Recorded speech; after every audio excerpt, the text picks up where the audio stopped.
Hello everyone, and welcome to the Fictional Vortex. So we are back with an interesting movie on what if Naruto was the SSS-Rank, Sage of the Force in Orario.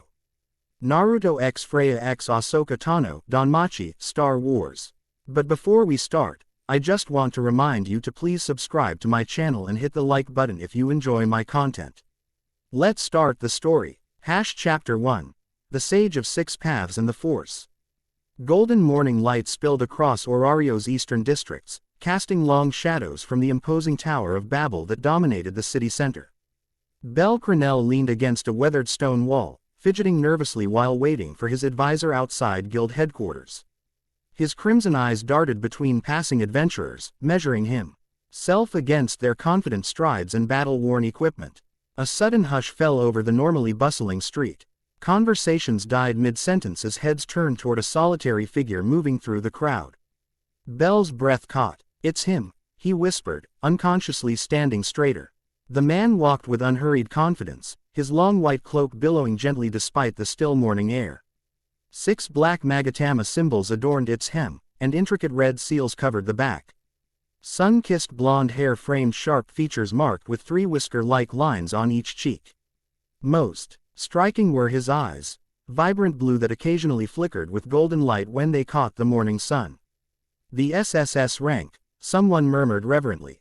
Naruto Uzumaki moved through the parting crowd with casual grace, nodding occasionally at familiar faces but maintaining his purposeful stride. The legendary warrior carried no visible weapons, yet even elite adventurers stepped respectfully aside. The power radiating from him wasn't oppressive, it felt warm, almost protective, but its immensity was undeniable. "They say he took down a floor boss alone last month," a Palom merchant whispered to his companion. "That's nothing. I heard from my cousin in Loki Familia that he once stepped between Ottar and Bet during their worst fight and stopped them both with just his presence." "Impossible. Swears on his mother's grave." Bel drank in every detail, committing the moment to memory. Unlike most high-ranking adventurers who traveled with entourages or flaunted their status, Naruto moved alone and unadorned save for the strange headband tied around his right arm, a metal plate etched with a spiral leaf symbol, its surface scratched from countless battles. "Bel, are you listening to me?" Bel jumped as Aina Tool, his half-elf guild advisor, appeared beside him, adjusting her spectacles with mild irritation. Sorry, Aina-san. It's just, that's him. The SSS-Rank." Bel's voice trembled with excitement. Aina's expression softened. "Naruto Uzumaki. Yes, he's quite something. What's he doing at the guild? Is there a special mission? A new floor boss?" Bel leaned forward eagerly, his white hair falling across his forehead. "That information is confidential, Bel." Aina's professional tone couldn't quite mask her own curiosity. "Though I admit it's unusual. He rarely takes official quests anymore." Inside the guild's private meeting chamber, Naruto stood before an ornate table where 3 guild officials sat with grave expressions. Maps of the dungeon's middle floors lay scattered between them, marked with red circles. 7 separate outbreaks in 2 days, said Royman Mardial, the guild's rotund director, dabbing sweat from his brow. "We've lost contact with 11 parties, including members from Ganesha, Dionysus, and Hephaestus familias." Naruto traced a finger along one of the marked passages. "The patterns are deliberate. These aren't random monster spawns. Precisely why we requested you specifically," Oranos interjected, his deep voice carrying the weight of divine authority despite his mortal limitations. "Whatever's happening defies normal dungeon behavior. Level 5 and 6 adventurers are disappearing without even triggering their rescue items." Naruto closed his eyes briefly, extending his senses. The sage energy round him, what this world called the fauna system, flowed into complex patterns, while the deeper current of what he still called the Force whispered warnings. "There's darkness gathering," he said simply. "Something ancient is stirring." The third official, a slender woman with silver hair, leaned forward. "Can you investigate? The Loki and Freya familias are preparing expeditions, but they'll take days to mobilize." "I'll go immediately." Naruto straightened. "Send word to Asfi of Hermes Familia. Her items might help track the missing adventurers." Royman nodded vigorously. "The guild authorizes full resource allocation. Whatever you need." Naruto was already moving toward the door. "I work alone. Just keep other adventurers from the affected areas. As the door closed behind him, Royman collapsed back in his chair. Thank the gods he's on our side. Is he? The silver-haired woman murmured. He belongs to no familia, bears allegiance to no deity. What truly drives the sage of the six paths? Oranos gazed contemplatively at the door. Perhaps that's precisely why we can trust him. He stands apart from our game of gods and mortals. High above Orario, in a luxurious chamber atop Babel Tower, Freya stood at her window, a goblet of wine untouched in her delicate hand. Her silvery eyes, capable of perceiving the color and quality of souls, had fixed on a particle. A.R. bright presence moving through the streets below. He's heading toward the dungeon again, she said, her melodic voice carrying both fascination and frustration. Ottar, her loyal Boaz captain, remained kneeling behind her. Shall I arrange an escort, Lady Freya? A small laugh escaped her perfect lips. He would refuse it, as always. She turned, her divine beauty momentarily illuminated by the morning light. His soul, it shines like nothing I've ever seen. Golden like the sun, yet with threads of crimson and azure woven throughout. You've observed him for nearly 3 years now, Ottar noted carefully. And still he remains a mystery. Freya sipped her wine at last. A man whose soul I cannot charm, whose power rivals our strongest without a god's blessing, who carries energies unknown to this world. Her eyes narrowed. Something is happening in the dungeon. I sense the currents shifting. Ottar rose, his massive frame casting a shadow across the polished floor. The guild reports unusual monster activity. Alan encountered aberrant behaviors during yesterday's expedition. Not just monsters. Freya traced her finger along the window's edge. The boundaries grow thin. The walls between realms waver. She turned to face her most trusted warrior. Prepare our elites. We move tonight. Ottar bowed deeply. As you command, my goddess. When he had gone, Freya turned her gaze to the distant figure now approaching the dungeon entrance. What secrets do you guard, Naruto Uzumaki? She whispered. And why do they feel so familiar?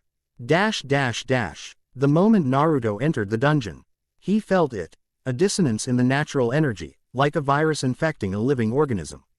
The usual patterns of sage chakra flowed distorted around him, while the force itself seemed to recoil from something foreign. He moved with increasing speed through the upper floors, ignoring the weaker monsters that scattered from his path.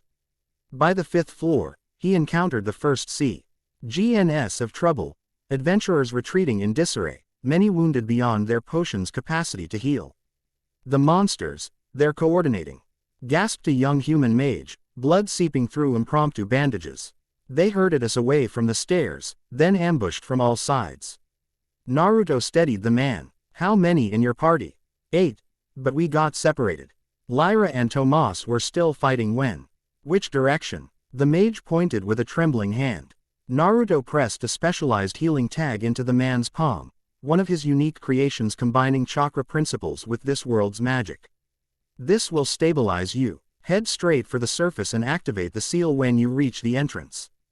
Before the adventurer could respond, Naruto had vanished in a flash of yellow li. GHT, a technique that had earned him the local moniker, Orario's Yellow Flash, though few understood its connection to his father's legacy. He reappeared beside a desperate battle. 3 adventurers stood back to back, surrounded by a coordinated pack of hellhounds, fire-breathing wolf monsters that typically hunted alone.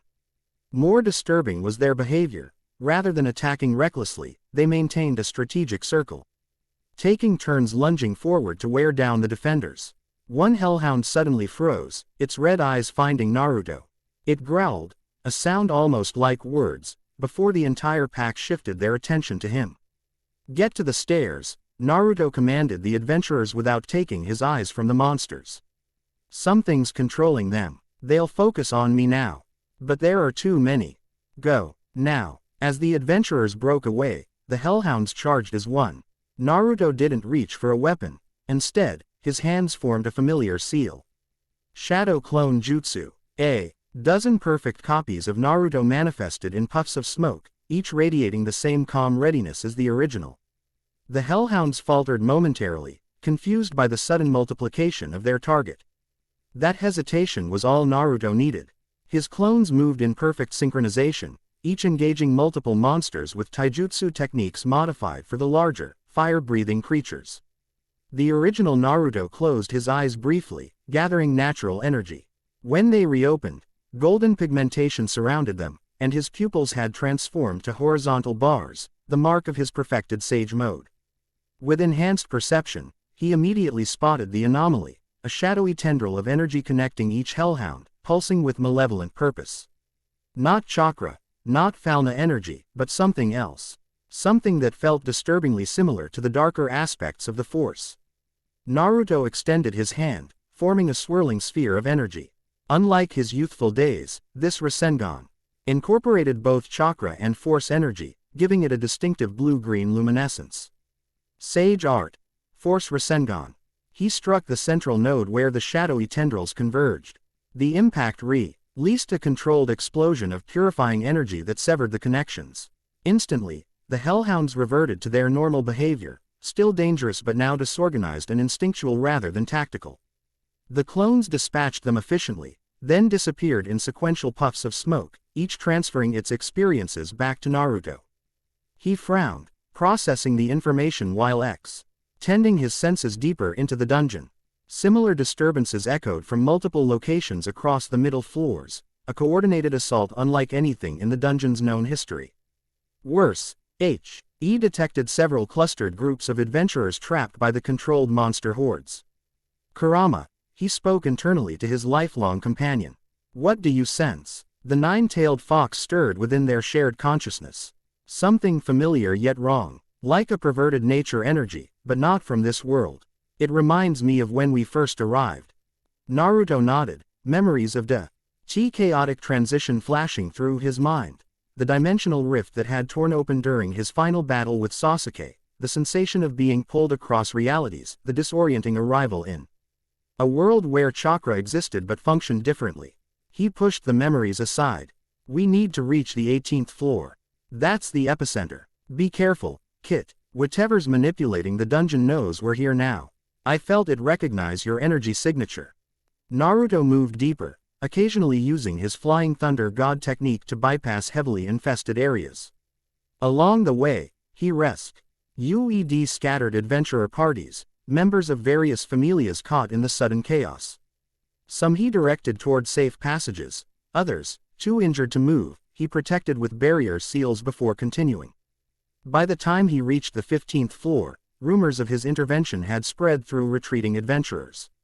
Stories multiplied with each telling how the SSS-Rank had appeared from nowhere to save a surrounded Takemikazuki familia party, how he'd cleared an entire corridor of enhanced minotaurs with a single technique, how he moved like lightning between distant battle sites as if space itself bent to his will. In Twilight Manor, home of the Loki familia, an emergency meeting had been called. Adventurers gathered around a tactical table where Fin Diemni, the Palom captain, analyzed reports from their scouts. The situation is unprecedented, he concluded, his childlike appearance belying his tactical genius. Monster Rex level coordination without a Monster Rex present. Riveriel Yos Alf, the High Elf Mage, studied the map with concern. The guild has restricted access below the 13th floor, but we have at least 30 members on deeper expeditions. Bet Loga snorted, sharp canines visible in his sneer. Bet half of 'em are already monster food. Bet. Chiona Hiryut elbowed the werewolf sharply. What? It's true. If monsters are acting weird, rookies don't stand a chance. Finn raised his hand for quiet. We've received word that Naruto Uzumaki entered the dungeon 3 hours ago. Reports indicate he's systematically clearing paths to the surface and rescuing trapped parties. One man. Bet scoffed. Even that chakra freak can't be everywhere at once. Riveria's eyes narrowed. Actually, that's precisely what witnesses describe. Multiple Naruto's appearing simultaneously across different floors. His clone technique, Finn nodded. Combined with his teleportation ability, he's effectively mounting a one-man expedition force. Chion Hiryut leaned forward eagerly. We should move too. Our people need help. Agreed, Finn replied, but we'll coordinate with his efforts, not duplicate them. Loki authorized full mobilization. We deploy. In 20 minutes. Standard expedition gear plus extra healing items. As the adventurers dispersed to prepare, Rivia lingered beside Finn. "There's more to this than monster behavior," she said quietly. "The magical disturbances match patterns in ancient texts describing the thinning of dimensional walls." Finn glanced up at his longtime companion.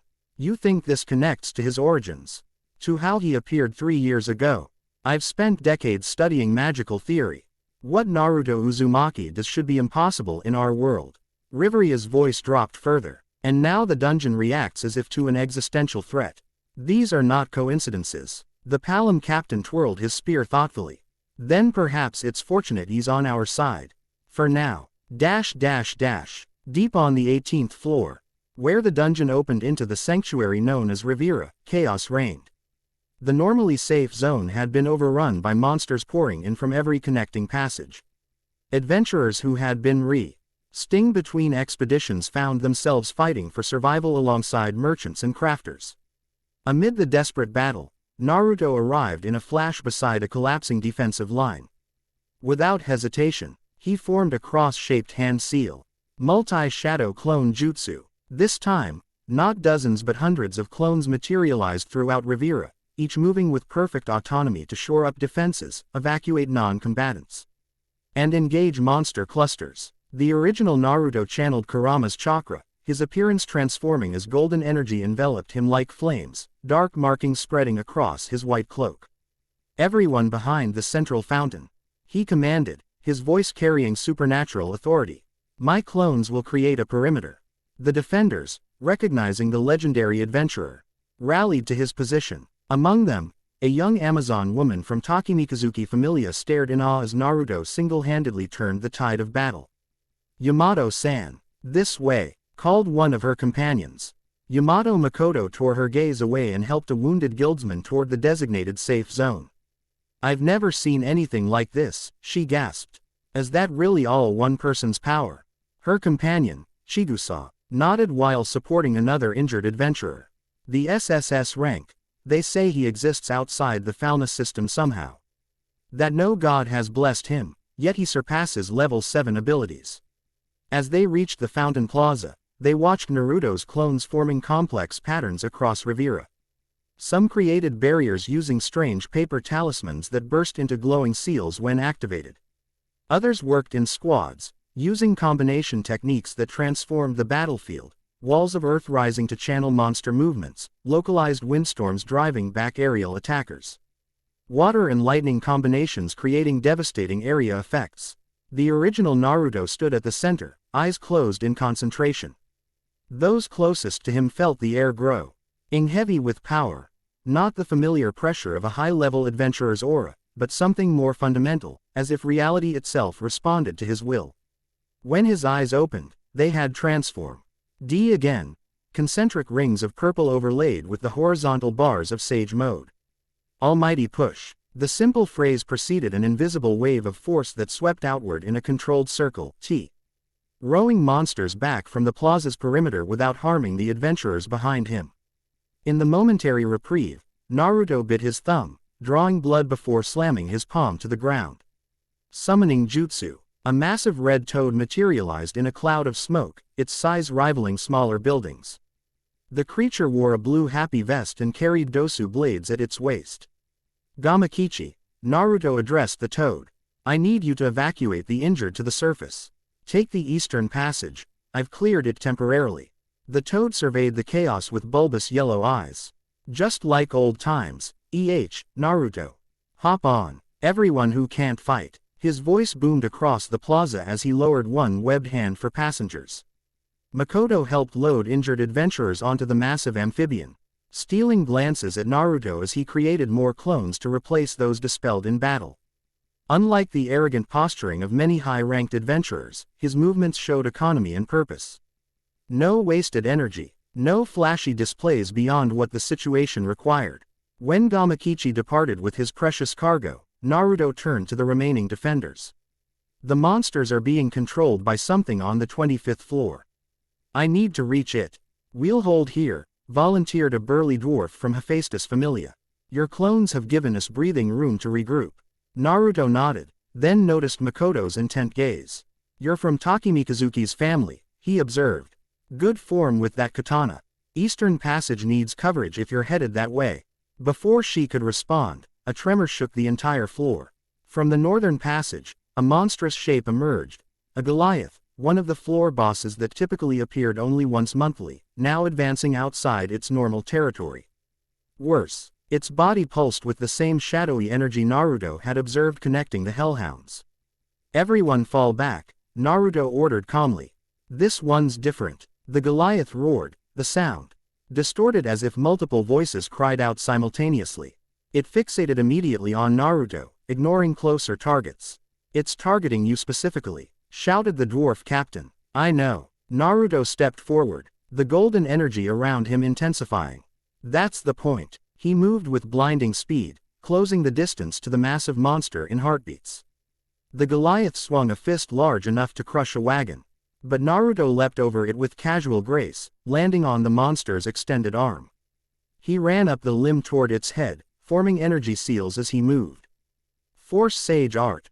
Rasen Shuriken. The spinning disk of energy that formed in his hand contained such concentrated power that the air around it distorted. When he hurled it at the Goliath's head, the monster attempted to swat it away, a fatal mistake. The technique expanded upon impact, engulfing the creature's upper body in a sphere of destructive energy that disintegrated its corrupted flesh down to the molecular level. As the Goliath collapsed, its body dissolving into the typical ash-like remains of dungeon monsters, Naruto landed lightly among the defenders. Several adventurers cheered, but their celebration died as Naruto raised his hand for silence, his expression grave. "That was too easy," he said. "The controller sacrificed it to assess my capabilities." "Controller." Makoto stepped forward, her curiosity overcoming her awe. "You mean someone's deliberately causing this?" Naruto's gaze shifted to her. "Not someone. Something. An entity that doesn't belong in this world, or this dungeon." A fresh tremor shook Rivera. More violent than before, cracks spread across the stone floor as a dark miasma began seeping up through the fissures. "Everyone out, now." Naruto created another wave of clones to escort the defenders. "Take the passages my clones have secured, move quickly but orderly." As the evacuation commenced, Naruto knelt to examine the strange energy emerging from the cracks.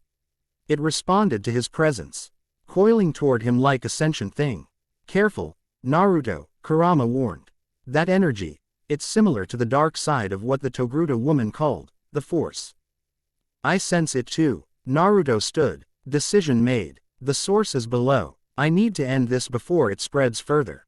With a final glance at the retreating adventurers, Naruto leapt into the largest fissure, descending toward the epicenter of the disturbance. In her tower sanctum, Freya gasped, clutching the windowsill as a wave of sensation washed over her divine senses. Ottar was at her side instantly, supporting his goddess as she trembled.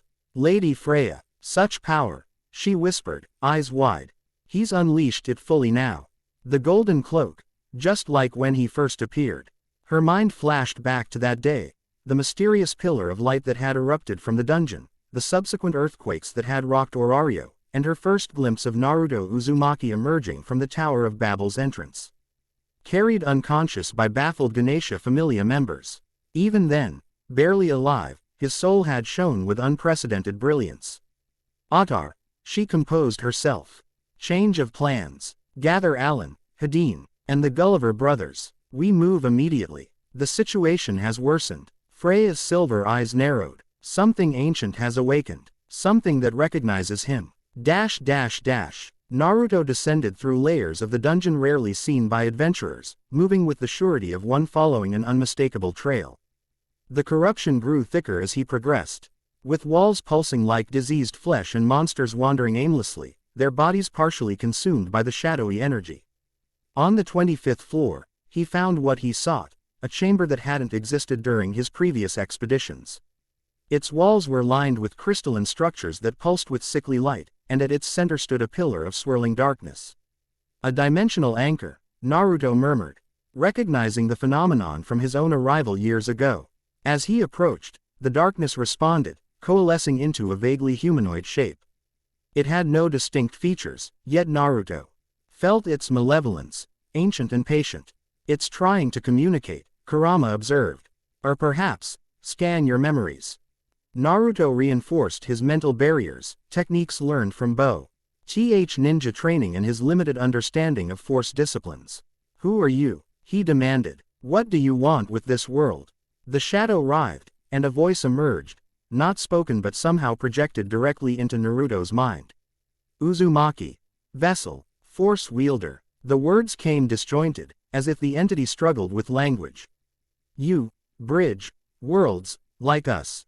Asterisk. I crossed over by accident, Naruto replied, circling the entity cautiously. You're deliberately weakening the dimensional barriers. Yes. The darkness pulsed with what might have been pleasure. Barriers. Thin here, nexus point. 3 realities. Asterisk. Naruto's eyes narrowed. 3. My world, this world, and what else? Instead of answering, the entity suddenly expanded, tendrils of darkness lashing outward. Naruto leapt back, hands forming seals as he channeled both chakra and force energy into a protective barrier. The shadow struck against it repeatedly, each impact sending tremors through the chamber. Give us your power, perfect vessel, bridge all worlds. Asterisk. Understanding dawned. You want to use me to stabilize a permanent connection between dimensions. Yes, your body, perfect conduit, already contains 2 energies. Asterisk. The entity redoubled its assault, forcing Naruto to reinforce his barriers. He recognized the danger immediately. This creature didn't merely want to possess him. It wanted to transform him into a living gateway between realities. Kurama, he communicated internally. We need to seal this thing before it grows stronger. Agreed. But conventional sealing jutsu won't work on an interdimensional entity. Then we'll create an unconventional one. Naruto closed his eyes, entering his internal mindscape where Kurama waited in his full-sized glory. Remember when we separated the yin and yang chakra during the war? The massive fox grinned, showing enormous teeth. Combining that with your 6 paths sage mode and force abilities. Ambitious. Even for you. Got a better idea? Not at all. Let's show this shadow what true power looks like. Naruto emerged from his brief meditation to find the entity gathering itself for another assault. The chamber had begun to distort, sections of it seeming to overlay with glimpses of other places, a forest with impossibly tall trees, a desert landscape with twin suns. A mechanical corridor illuminated by red emergency lighting. The dimensional boundaries were already weakening. Naruto channeled Kurama's chakra fully, his transformation progressing beyond the golden cloak to its complete form, truth-seeking orbs manifesting behind him as he simultaneously drew upon 6 paths sage chakra, his own innate force sensitivity, and the natural energy of this world. The entity recoiled briefly, perhaps recognizing the threat, then surged forward with renewed determination. Naruto met it head-on, truth-seeking orbs forming a complex array around the chamber as he wove hand signs with blinding speed. 6 paths sage art. Dimensional boundary seal. The improvised technique took shape as Naruto combined principles from the Flying Thunder God seals, Uzumaki containment methods, and his intuitive understanding of force barriers. The truth-seeking orbs anchored the seal pattern, creating a hyperdimensional lattice that began contracting around the shadow entity. No, asterisk, the mental voice thundered in protest. We have waited millennia. Freedom, asterisk. The shadow fought viciously, tendrils piercing the ceiling lattice in desperate attempts to escape. Each breach required Naruto's immediate attention, forcing him to constantly adjust the technique while maintaining the immense chakra output. Sweat beaded on his forehead as the chamber shuddered around them. Reality itself protesting the clash of interdimensional energies.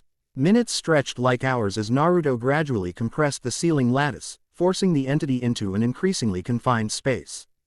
The shadow's struggles weakened as the seal stabilized, cutting off its connection to whatever lay beyond this reality. With a final surge of combined energies, Naruto closed the seal. The entity imploded with a silent concussion that knocked him backward against the chamber wall. Where the pillar of darkness had stood, only a small black crystal remained, the compressed essence of the interdimensional intruder. Now bound within a portable containment seal, Naruto approached cautiously, creating a special sealing scroll from one of his supply pouches. As he secured the crystal, he felt the dungeon around him shuddering, beginning to revert to its normal state now that the corrupting influence had been contained. Well done, Kurama commented, though this raises more questions than it answers. Like what the third world is, Naruto agreed, securing the scroll inside his cloak. And whether there are more of these entities. The chamber began collapsing. G is the dimensional anomaly that created it destabilized. Naruto gathered his remaining energy and teleported to a marker he'd placed on the 18th floor, narrowly escaping as reality reasserted itself behind him. When Naruto emerged from the dungeon hours later, exhaustion evident despite his remarkable stamina, he found a reception committee waiting. Guild officials, familiar representatives, and curious onlookers gathered near the Babel entrance, all eager for information about the unprecedented crisis. He provided a concise briefing, omitting details about the interdimensional nature of the threat. Some knowledge was too dangerous, especially in a world where gods played at mortal politics. He mentioned only a corrupting influence that had temporarily affected monster behavior, now contained. As the crowd dispersed, satisfied with explanations they could comprehend, Naruto sensed an unexpected presence, a ripple in the force, distinct from this world's ambient energies. He turned slowly, scanning the dispersing crowd until his gaze landed on a hooded figure observing from the shadow of a merchant stall. The figure stiffened upon being noticed, then deliberately lowered her hood, revealing orange-red skin, distinctive white facial markings, and blue and white striped head tails. Naruto's eyes widened slightly. Not a native species to this world, he would have encountered them before. The woman's presence in the force felt trained, disciplined in ways that differed from his own intuitive connection. She studied him with equal intensity before offering a small nod of acknowledgement. Without a word spoken, both recognized something profound. They were outsiders here, dimensional travelers like the entity Naruto had just sealed, yet fundamentally different. The woman turned and disappeared into a side street, but Naruto made no move to follow.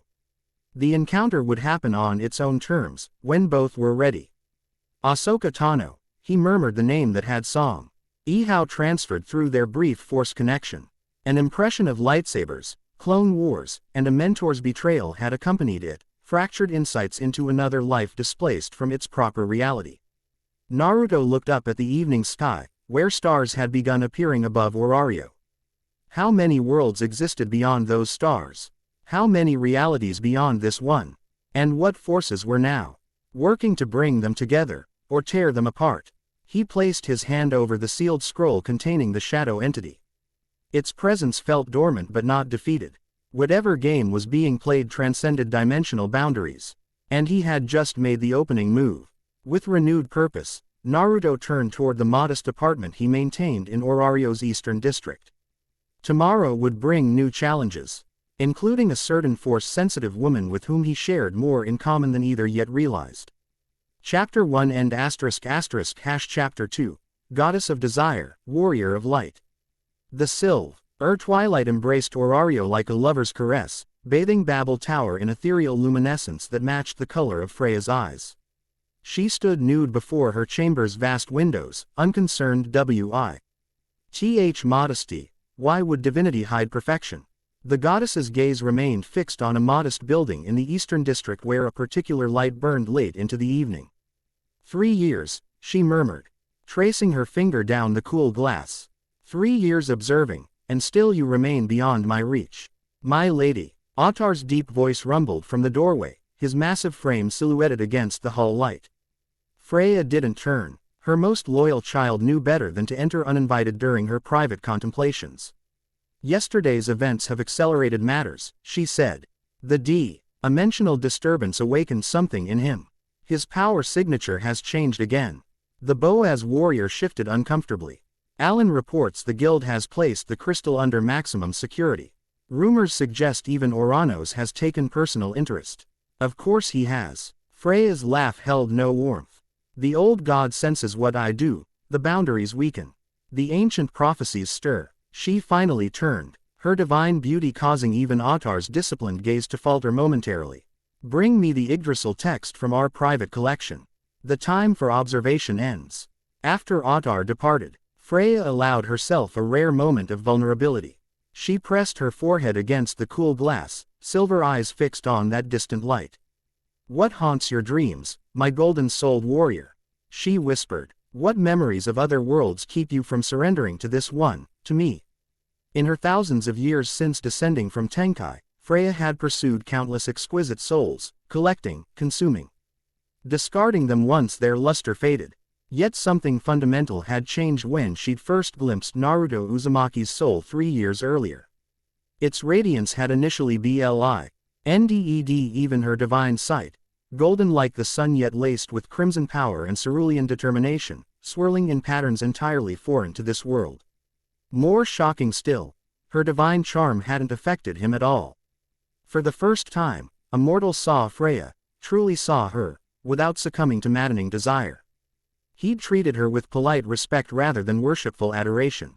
It was intoxicating. I will have you, she promised the distant light. Not as another trophy, but as my equal. My champion. My king. Dawn arrived with blushing reluctance, painting Orario's western slums in hues of amber and rose. Ahsoka Tano moved through the awakening streets with practiced invisibility, hood drawn, posture unremarkable, presence in the Force deliberately minimized. 3 years, in this dimension had taught her the value of discretion. The marketplace hummed with early commerce, fishmongers arranging fresh catches, bakers sliding steaming loaves from stone ovens, farmers oating vegetables still wet with morning dew. Ahsoka navigated the familiar chaos toward her favorite breakfast vendor, a retired adventurer who asked no questions about her unusual appearance. The usual, Miss Tano. The elderly Chianthrope smiled, her canine ears twitching with friendly recognition. Please, Marsa. Ahsoka placed copper coins on the counter, receiving a steaming bowl of spiced porridge topped with local fruits. She found her customary spot beneath a weathered awning, positioning herself to observe the entire marketplace while remaining inconspicuous. Old habits from war-torn worlds died hard. As she ate, her thoughts circled back to yesterday's encounter, the blonde warrior whose presence in the Force had blazed like a supernova. Naruto Uzumaki, she murmured, testing the name. His energy signature differed from any Force user she'd encountered, not Jedi, not Sith, yet powerful beyond measure. More intriguingly, she'd sensed something familiar beneath the foreign energy patterns, a kinship of displacement. Another outsider to this reality. After 3 years of searching for others like herself, anyone who understood the wider cosmos beyond this primitive, deity lagoed world, she'd finally found someone who might comprehend what she'd lost. Her musings scattered as her heightened senses detected familiar danger. 3 figures in dark cloaks slipped through the crowd with predatory intent, their movements betraying combat training. The emblem partially visible on one sleeve marked them as Evolus remnants, extremists who'd plagued Orario since before her arrival. Ahsoka sighed, setting aside her empty bowl. Can't even finish breakfast in peace. She stood casually, stretching as if preparing for a leisurely day, while covertly mapping escape routes. The confrontation seemed inevitable. These weren't random thugs but hunters who'd specifically tracked her. The question was whether they sought her for her mercenary skills or her exotic heritage. Rather than fleeing, Ahsoka chose a proactive approach. She moved purposefully toward a narrow alley that would force her pursuers into single-file approach. As expected, they adjusted their course to intercept, communication passing between them through subtle hand gestures. Professionals, then. Interesting. The alley provided temporary seclusion from market crowds. Ahsoka paused beside a stack of empty crates, seemingly adjusting her boot while her senses tracked her pursuers. When the first shadow darkened the alley entrance, she spoke without turning. 3 against 1 before breakfast. I'm flattered. A male voice responded with surprising cultured tones. The honor is ours, Tano-san. Your reputation precedes you. Funny, I don't remember building a reputation. She turned slowly, hands visible but ready. Just a quiet mercenary taking odd jobs. The leader stepped forward, lowering his hood to reveal aristocratic human features and silver-blue hair. Forgive our approach. Discretion seemed prudent given the nature of our offer. Ahsoka's Montrals sensed no immediate aggression, though the man's companions remained tense. I'm listening. My employer seeks information about yesterday's dungeon incident, specifically about the SSS-Rank adventurer who resolved it. His eyes studied her reaction carefully. Sources suggest you have unique insights into his abilities. Ahsoka maintained a neutral expression, though internally her mind raced. How had they connected her to Naruto so quickly? Their brief force recognition had been subtle, wordless. Your sources are misinformed, she replied evenly. I've never even spoken to the man. Perhaps not with words. The silver-haired man smiled thinly. But those with certain sensitivities noticed your exchange. My employer is most interested in individuals with your particular talents. Realization dawned. Your employer isn't Evolus. Gods, no. He seemed genuinely offended. We represent interests that transcend Orario's petty factions. Interests concerned with dimensional stability. Ahsoka's hand drifted subtly toward her concealed lightsaber. And who exactly? The confrontation halted abruptly as new awareness rippled through the Force, an approaching presence that outshone the morning sun. All four individuals tensed as footsteps echoed at the alley entrance. Making friends already, Ahsoka Tano. Naruto Uzumaki stood silhouetted against the morning light, his white cloak stirring gently despite the still air. Unlike their previous distant encounter, his presence now filled the narrow space with tangible power, controlled but unmistakable. The silver-haired man blanched visibly. Uzumaki-sama, an unexpected honor. Is it? Naruto's tone remained conversational as he approached. 3 Ganesha Familia intelligence operatives cornering a foreign mercenary immediately after yesterday's events. Seems rather predictable. Ahsoka blinked in surprise. These weren't random hugs but members of one of Orario's most respected familias. Her assessment of Orario's political landscape required adjustment. The leader recovered admirably. We meant no disrespect. Guild Protocol. L requires investigation of all unusual entities following dimensional disturbances. Funny, Naruto stopped beside Ahsoka, not confrontational but clearly positioning himself as an ally. I don't recall the guild authorizing deputized investigations. Especially not of private citizens. A tense silence followed before the silver-haired man offered a formal bow.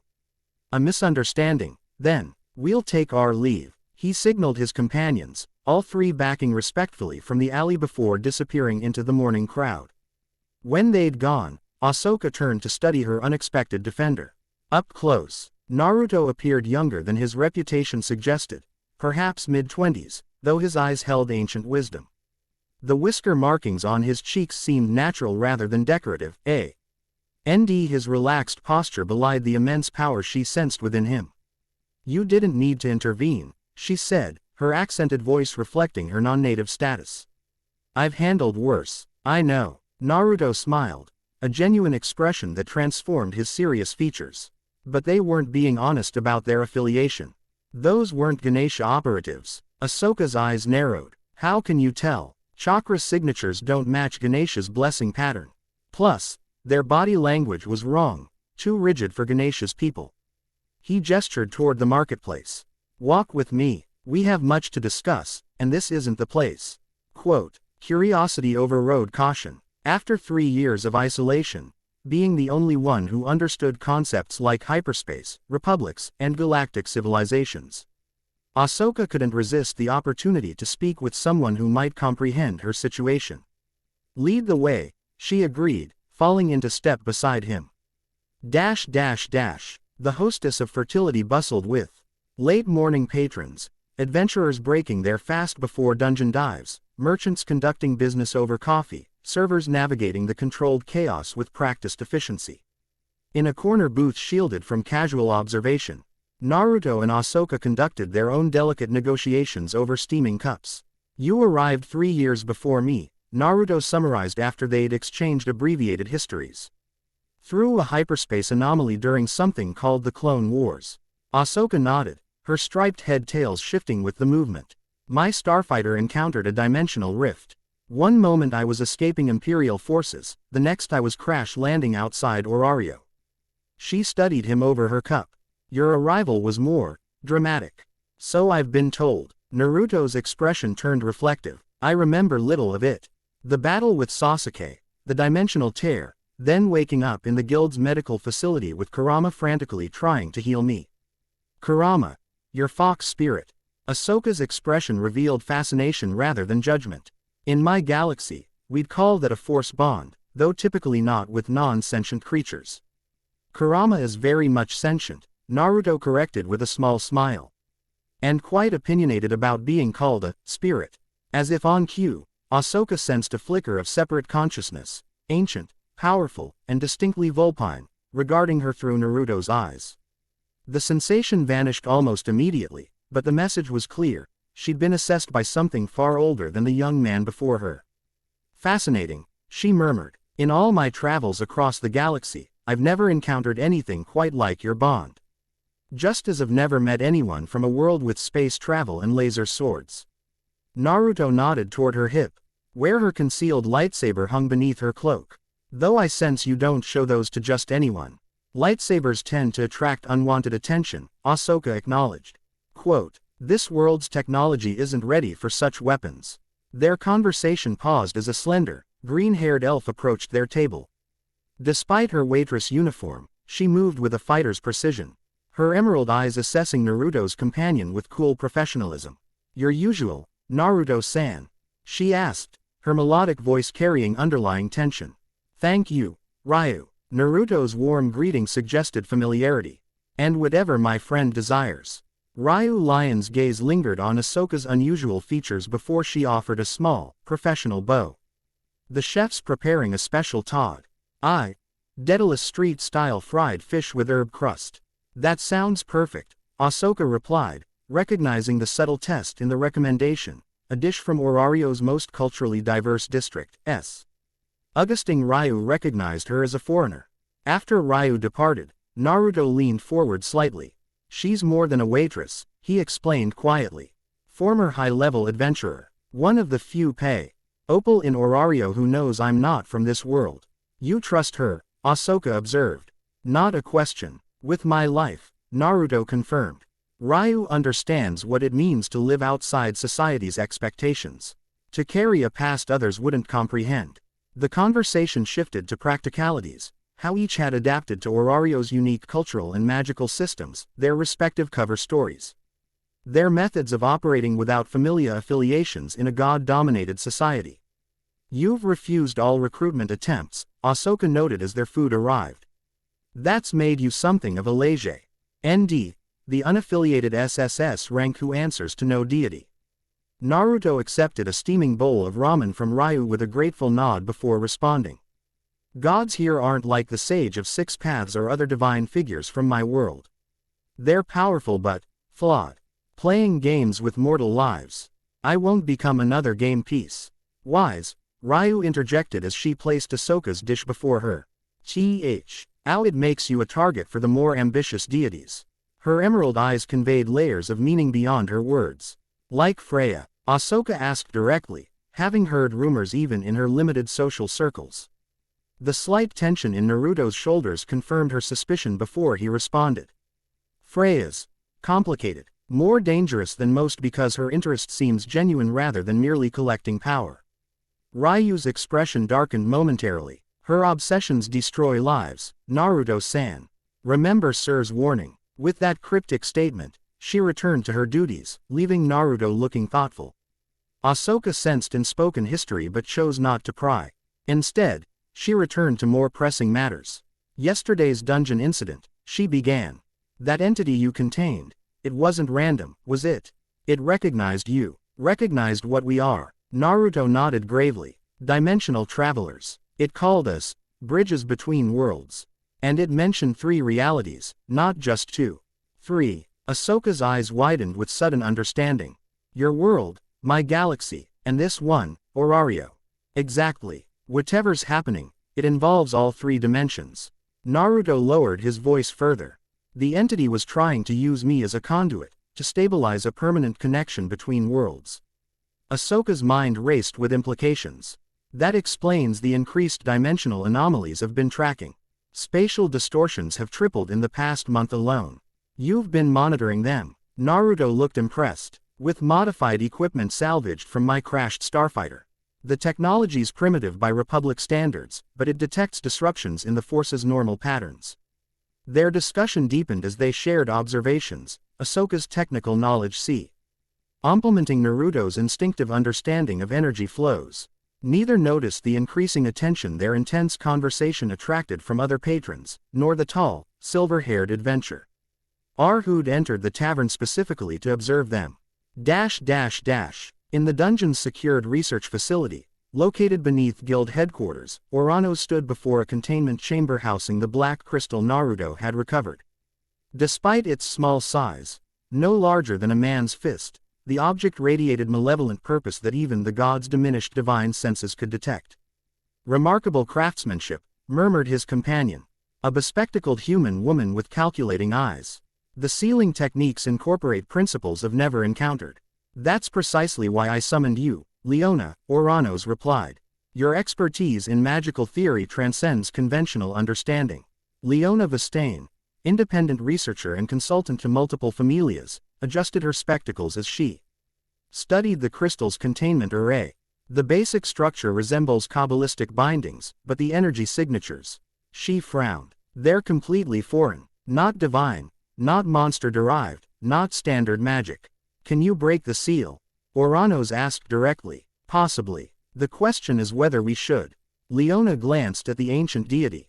Whatever Uzumaki trapped inside destabilized the entire dungeon. Releasing it seems unwise. Orano's ageless eyes remained fixed on the crystal. Sometimes understanding a threat requires confronting it directly. Under controlled conditions, of course. Leona sighed. You've already decided. Very well, but we'll need specialized equipment, and preferably Uzumaki himself present when we attempt extraction. He's declined involvement, Orano's revealed. Quite adamantly. Unsurprising. His instincts about danger have proven reliable. Leona made several notations in her research journal. We'll proceed with maximum caution. Initia. L analysis suggests the entity consists of pure dimensional energy, neither matter nor spirit in conventional terms. How long? 3 days for preparation. I'll need materials from the 37th floor and assistance from Fells. Orano's nodded. Granted. But Leona. His tone hardened slightly. This remains absolutely confidential. Not even your usual familia contacts can know. The researcher's eyes narrowed behind her glasses. You're worried about Freya, among others. The goddess has been unusually active since yesterday's events. Leona gathered her materials. She's not the only one. Loki's people have increased expedition frequency. Hermes has dispatched messengers to every major city, and Ganesha's intelligence network is working overtime. Everyone senses the balance shifting. After she departed, Orano's remained alone with the crystal, his ancient eyes reflecting its dark surface. What game are you playing? He whispered to the entity within. And why choose these particular pieces? The afternoon sun beat mercilessly upon Babel Plaza as Naruto and Ahsoka concluded their meeting. Around them, adventurers hurried toward the dungeon entrance or emerged blood-spattered but triumphant. The daily cycle of Orario's primary industry continuing despite yesterday's disruption. We should continue this discussion later, Naruto suggested, conscious of too many ears nearby. My apartment would attract attention, Ahsoka finished practically. A mysterious woman visiting the famous unaffiliated adventurer. We'd have gossip spreading faster than a podracer. Naruto chuckled at the unfamiliar metaphor. You're right. The Western Watchtower at sunset. It's usually deserted during shift changes. Ahsoka nodded agreement, then tensed as her montrals detect. A subtle shift in the plaza's energy. We're being watched, she murmured, not turning her head. I know, Naruto replied casually. 3 observers. Rooftop to your left, fountain to my right, N.D. the flower vendor who's sold exactly 0 bouquets in the past hour. You've gotten good at this, Ahsoka noted with professional approval. Necessary survival skill in Orario. Naruto stretched casually, using the movement to survey their surroundings. Guild intelligence, probably. After yesterday, they're monitoring anyone connected to the incident. They parted with practiced nonchalance, each taking separate routes that would confound followers through Orario's labyrinthine streets. Neither acknowledged the underlying excitement of finding another dimensional traveler after years of isolation. Such vulnerability remained private, protected behind carefully constructed facades. The guild library's restricted section smelled of ancient parchment and preservation magic, a show. Larly sanctuary few adventurers bothered to visit. Amid towering shelves and reading tables, Yamato Makoto sat surrounded by historical texts, her usual practical armor replaced by a simple tunic and trousers that marked her rare day away from dungeon expeditions. Another dead end, she muttered, closing a leather-bound tome with careful disappointment. 3 days of research had yielded fragments of information but nothing substantiating the phenomenon she'd witnessed on the 18th floor. Naruto Uzumaki's power had defied everything she understood about Falna blessings and magical capabilities. The golden energy surrounding him, his ability to create solid duplicates, the strange energy techniques that weren't spells in any conventional sense, all contradicted her 8 years of experience as a Takemikazuki Familia member. Still chasing mysteries, Makoto-san. The gentle voice startled her from her thoughts. Aina Tool, the half-elf guild advisor, approached with professional curiosity. Her green eyes noting the stack of historical texts. Aina-san. Makoto bowed slightly in greeting. Yes, I'm researching anomalous energy manifestations in dungeon incidents. For Takemikazuki Familia records. Aina's tone remained professional, though her gaze sharpened slightly. Makoto considered prevarication but opted for partial honesty. Personal interest. After witnessing the SSS-Rank's abilities firsthand during yesterday's incident, I realized my understanding of advanced combat techniques has gaps. Aina's expression softened with understanding. Naruto Uzumaki has that effect on many adventurers. His methods don't conform to standard categorization. Makoto hesitated before asking, have you ever seen his status record? As a guild advisor, surely. He has no official status. Aina interrupted gently. He's never received a Falna blessing or registered with a familia. But that's impossible. No unblessed person could possibly. I know. Aina glanced around before lowering her voice. Between us, the guild maintains a theoretical classification for him based on observed capabilities, but it's purely administrative. He cooperates with evaluations but refuses formal documentation. Makoto absorbed this revelation with widening eyes. The impossibility of an unblessed adventurer operating at elite levels fundamentally challenged Orario's established order. If you're truly interested, Aina continued, selecting a slender volume from a nearby shelf, this might prove more illuminating than general histories. The book she placed before Makoto bore no title on its worn cover. Only a strange spiral symbol that tickled the swordswoman's memory. She'd seen that mark somewhere before. This isn't in the public catalog, Aina explained quietly. A private research collection on dimensional anomalies throughout dungeon history. The spiral mark appears in several incident reports, including one from 3 years ago. Makoto's fingers traced the symbol reverently. The same mark on his armband. Aina merely nodded before departing with a meaningful glance, leaving Makoto to this new discovery. The swordswoman opened the volume with trembling fingers, finding herself staring at intricate diagrams of energy patterns unlike any magical formulae she'd studied. The first page bore a single phrase in ancient script, when 3 become 1. The sage shall walk between worlds. Twilight painted Orario's western districts in shades of lavender and indigo as Freya's private carriage traveled cobblestone streets toward its unlikely destination. The goddess sat alone within its luxurious confines, her divine beauty concealed beneath a hooded cloak of finest silver silk. We've arrived, Lady Freya, Alan Frommel announced from his position as driver. His voice tight with disapproval of this entire enterprise. Wait here, she commanded, descending gracefully without assistance. This meeting requires privacy. Before her stood a modest 2-story building, far from the slums yet equally distant from wealthy districts. Its architecture blended functional simplicity with subtle security features only a trained eye would notice, reinforced door frames, strategically positioned windows, multiple exit routes. A warrior's dwelling, not merely a home. Freya mounted the steps with uncharacteristic hesitation. In thousands of years of divine existence, she'd never personally sought any mortal, always arranging circumstances to bring them to her. Yet here she stood, a goddess at a mortal's doorstep, her immortal heart quickening with something dangerously close to nervousness. Before she could knock, the door opened.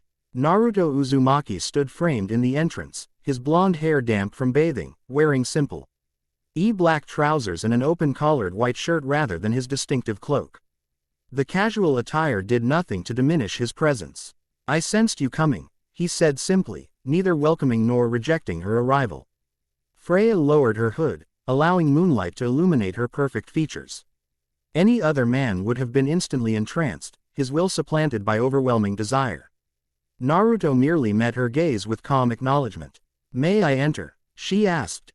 Another unprecedented action from a goddess accustomed to commanding rather than requesting. After a moment's consideration, Naruto stepped aside. "I was just making tea." The interior surprised her. Not the Spartan warrior's quarters she'd expected, but a thoughtfully arranged home filled with diverse cultural elements.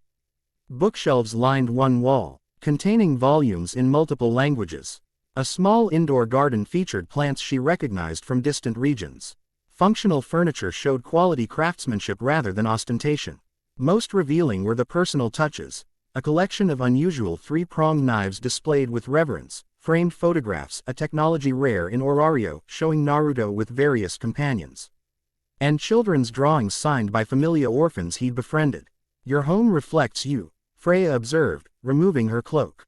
"Pieces from many worlds, harmoniously arranged." Naruto's eyebrow raised slightly at her choice of words. "Tea preference. Jasmine, if available." He prepared the tea with practiced movements, not the formal ceremony of Eastern nobles nor the casual approach of Western taverns, but something entirely his own. Freya observed him carefully, noting how he moved with efficient grace, wasting no motion yet remaining completely at ease. And they finally sat across from each other at a small table, steaming cups between them. Freya spoke directly. "You know why I've come." Naruto nodded. "The dimensional disturbance. You sense its significance." "Beyond that." Freya's silver eyes held his steadily. "I've studied the ancient texts since your arrival 3 years ago. The prophecies speak of the spiral sage who bridges worlds and the sundered star that reunites realms." Prophecies can be dangerously misinterpreted, Naruto replied carefully. "Indeed, which is why I brought this." Freya withdrew a small leather-bound volume from within her robes, placing it gently on the table.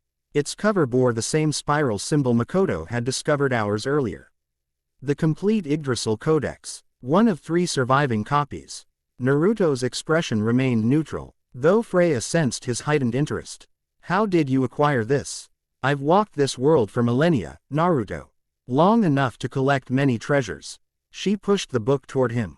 "This particular treasure speaks of dimensional convergence occurring in 3,000-year cycles. The last recorded event matches precisely with the founding of the dungeon itself." Naruto opened the ancient text carefully, scanning illuminated pages covered in script predating modern language. Freya watched his eyes move with surprising familiarity across the arcane symbols. "You can read this?" she asked, unable to mask her surprise. "Some." He turned another page. "It resembles Fuinjutsu script from my world, though the syntactic structure differs. The coming convergence," Freya continued, "will either strengthen the boundaries between dimensions or collapse them entirely. The prophecy states the outcome depends on the vessel who carries twin flames." Naruto closed the book, his blue eyes meeting hers with new intensity. "And you believe I'm this vessel?" "I know you are." Freya leaned forward, her perfect features animated with rare sincerity. "I've seen your soul, Naruto Uzumaki. Unlike any in this world.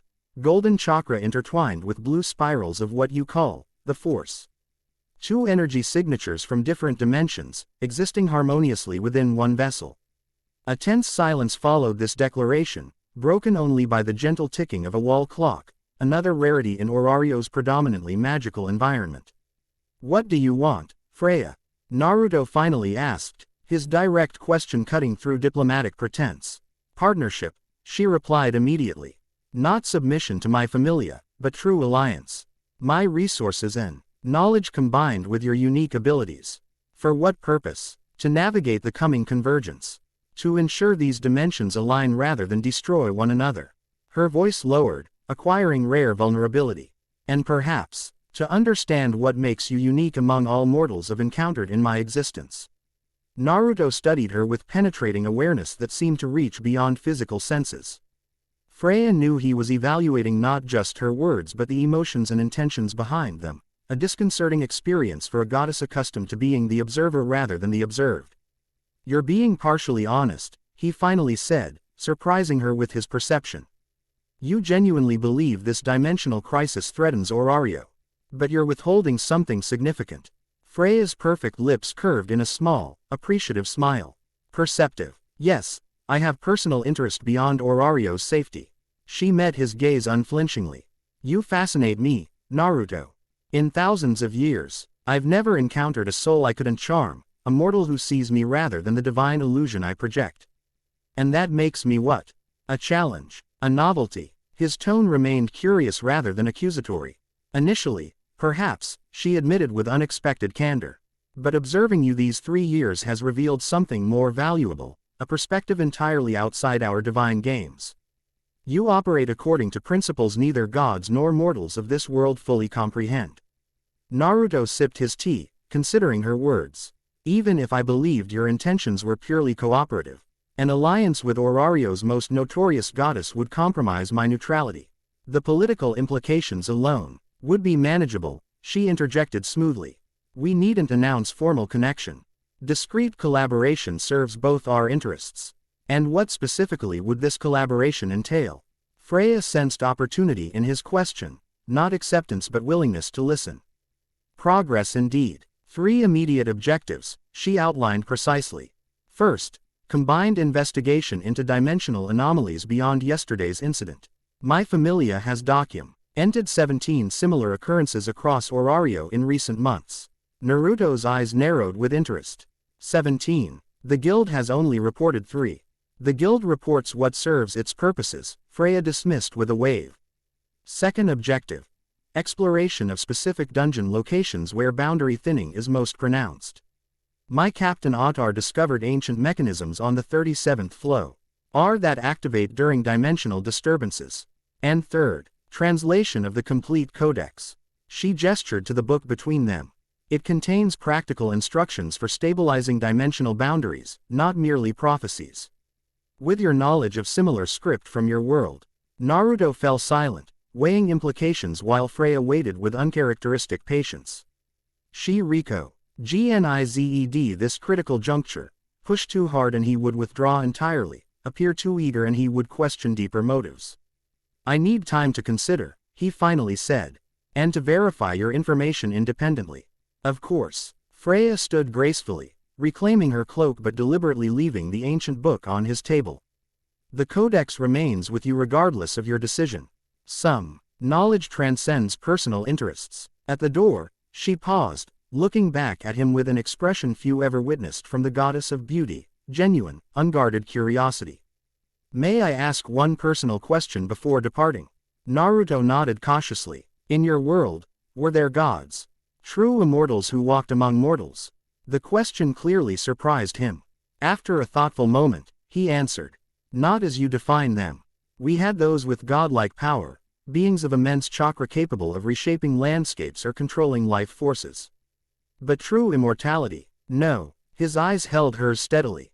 In my experience, those who pursued godhood most desperately were furthest from understanding its true nature.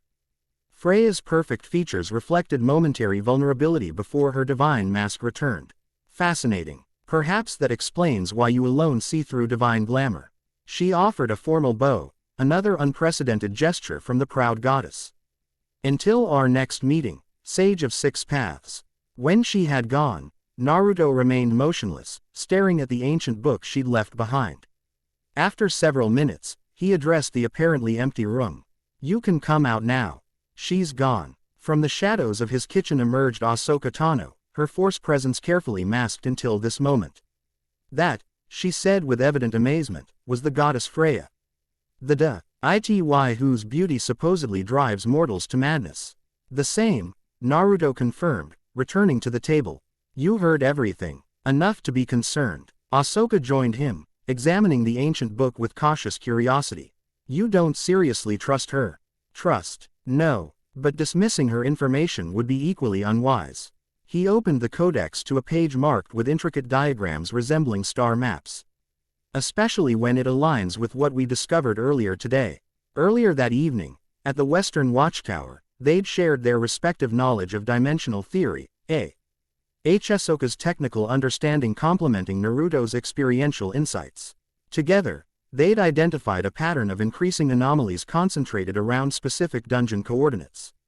She knows more than she revealed, Ahsoka observed, tracing one of the diagrams with a slender orange finger. Gods in this world always play multiple games simultaneously. Exactly why verifying independently is crucial. Naruto closed the book carefully. Tomorrow, we visit the secure vault beneath guild headquarters. I need to examine that crystal again. Ahsoka raised a tattooed eyebrow. The guild denied your previous request. They did, Naruto acknowledged with a small smile. Which is why we won't be asking permission this time. Midnight found Ryu lying alone on the Hostess of Fertility's rooftop. Her waitress uniform exchanged for practical black clothing that blended with the shadows. The green-haired elf stood motionless, emerald eyes scanning Orario's glittering expanse wit. The vigilance of one who had learned survival through constant awareness. I wondered if you'd come, she said softly as a presence materialized behind her. Naruto stepped from the shadows, his WHITE cloak replaced by darker attire similar to her own. Your message seemed urgent. It concerns your friend, the orange-skinned woman with striped head-tails. Ryu turned to face him. She's being hunted. Naruto's expression hardened. By whom? Not Ganesha's people as you suspected. Ryu withdrew a folded document from her sleeve. This assassination contract circulated among Orario's underground networks yesterday. The client remains anonymous, but the bounty is substantial, 500 million valis. Naruto examined the document with growing concern. The detailed description of Ahsoka included specifics no casual observer would notice: her fighting style, apparent age, even the distinctive sound her energy weapons produced. This level of detail suggests long-term surveillance, he concluded. Ryu nodded grimly. Precisely my assessment. Your new friend has attracted dangerous attention that predates your meeting yesterday. Thank you for this. Naruto carefully folded the document. I'm in your debt again. We both know debts between us aren't counted, Ryu replied with uncharacteristic softness. A comfortable silence fell between them, two warriors who understood each other's burdens without requiring explanations. The night breeze carried distant sounds of Orario's nocturnal activities, tavern music, patrolling guards, occasional monster roars from the dungeon's entrance. She's like you, isn't she? Ryu finally asked. From elsewhere. Naruto didn't pretend misunderstanding. Yes, a different elsewhere, but similar displacement. I suspected as much. Ryu's typically stoic expression softened slightly. Her eyes carry the same distance sometimes. Seeing beyond what's present. You're remarkably observant. Survival skill. She turned back toward the city vista. The contract mentions weapons of light that cut through anything. Similar to rumors that circulated when she first appeared 3 years ago. You knew of her arrival. Naruto couldn't mask his surprise. Ryu's lips formed a sad half-smile. I make it my business to know when unusual individuals appear in Orario. After all, I once helped another dimensional traveler adjust to this world. The reference to their shared history hung between them. How Ryu had found Naruto disoriented and injured in Daedalus Street shortly after his arrival, before the guild had documented his existence.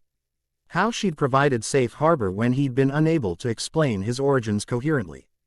The friendship that had developed during those vulnerable early days. Watch yourself, Naruto, she advised. Professional detachment returning to her voice. Dimensional travelers appearing, dungeon anomalies increasing, Freya making personal visits. These patterns suggest larger forces at work. I know. His expression grew thoughtful. Something's accelerating. The boundaries between worlds grow thinner each day.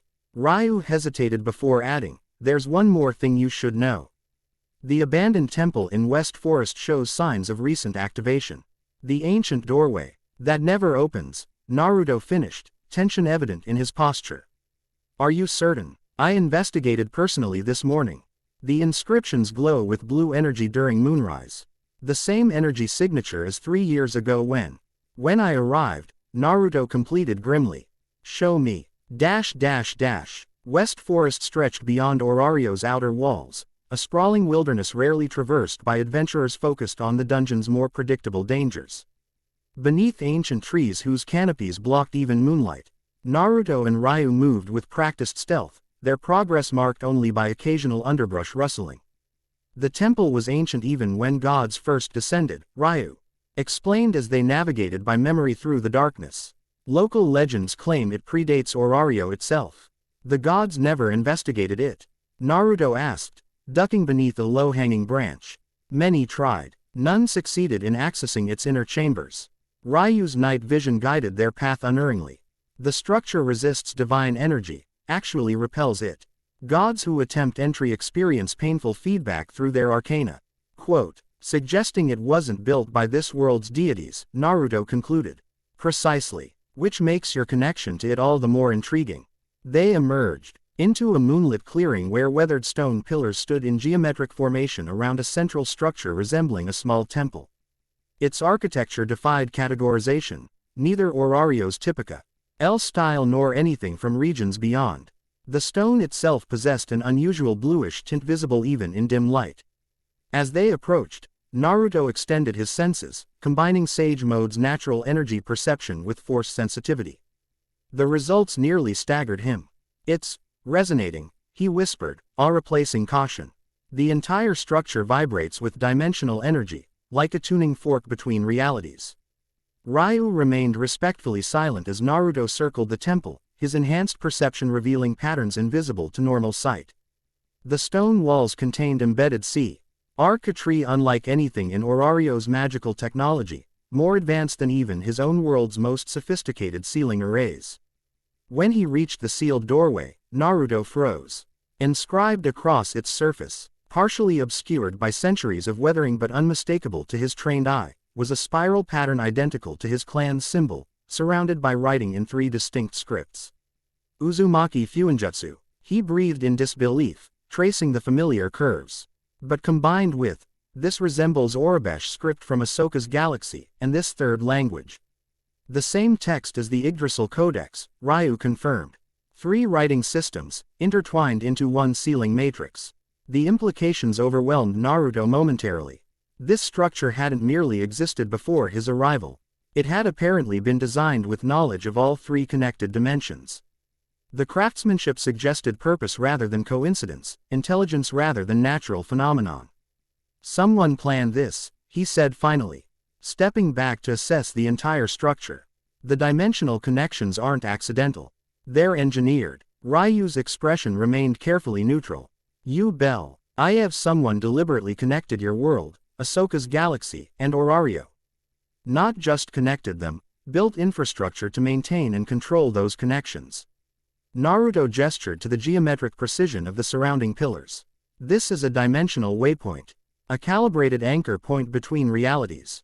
Before Ryu could respond, a subtle shift in the ambient energy drew both warriors' attention. The temple's stone began emitting faint luminescence, pulsing in rhythmic patterns that corresponded to the embedded circuitry. It's activating, Naruto warned, stepping protectively in front of Ryu despite knowing the elf could defend herself.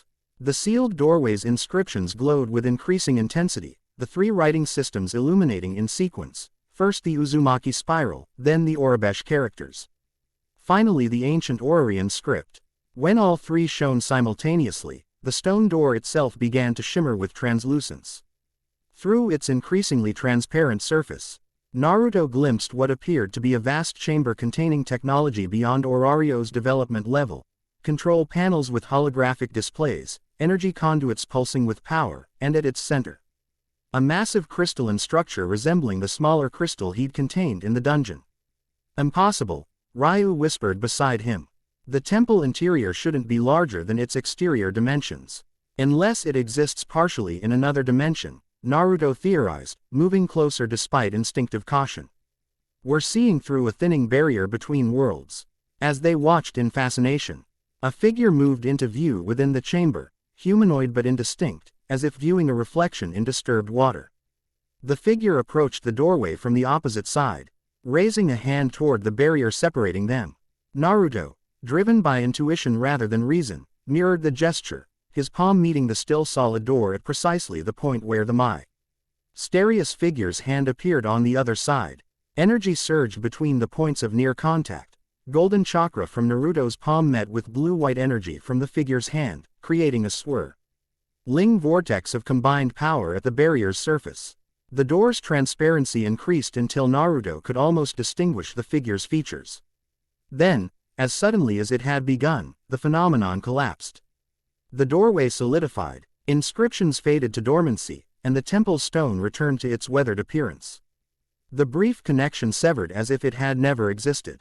Naruto remained motionless, hands still pressed against now ordinary stone, his enhanced senses detecting residual energy patterns rapidly dissipating. What happened? Ryu asked quietly, respecting his focused concentration. Connection established, then deliberately terminated. Naruto lowered his hand slowly. Not failure, interruption, as if someone on the other side cut the connection prematurely. Did you recognize the figure? No, but, Naruto frowned, processing the fleeting impressions. The energy signature felt familiar somehow. Like an echo of something I should know. They withdrew the temple grounds as dawn's first light breached the forest canopy. Neither spoke until they'd reached the forest edge, Orario's walls visible in the distance. I need to bring Ahsoka here, Naruto finally said. Her technological knowledge might help decipher the control systems I glimpsed. Ryu nodded agreement, then hesitated before adding, be careful whom you trust with this discovery, Naruto. If someone engineered connections between dimensions, their agenda spans worlds beyond our comprehension. Including potential threats from any of those worlds, Naruto concluded grimly. Hitch reminds me, Ahsoka's safety requires immediate attention. That bounty contract, I've already implemented countermeasures, Ryu assured him. Certain information brokers now believe she's left Orario temporarily. It should buy time. Naruto's expression softened with genuine appreciation. You continue saving lives long after hanging up your adventurer's blade, Ryu Lion. The elf's typically stoic demeanor warmed briefly. Some habits persist. Speaking of which, she glanced toward the brightening sky, I have breakfast service in 2 hours.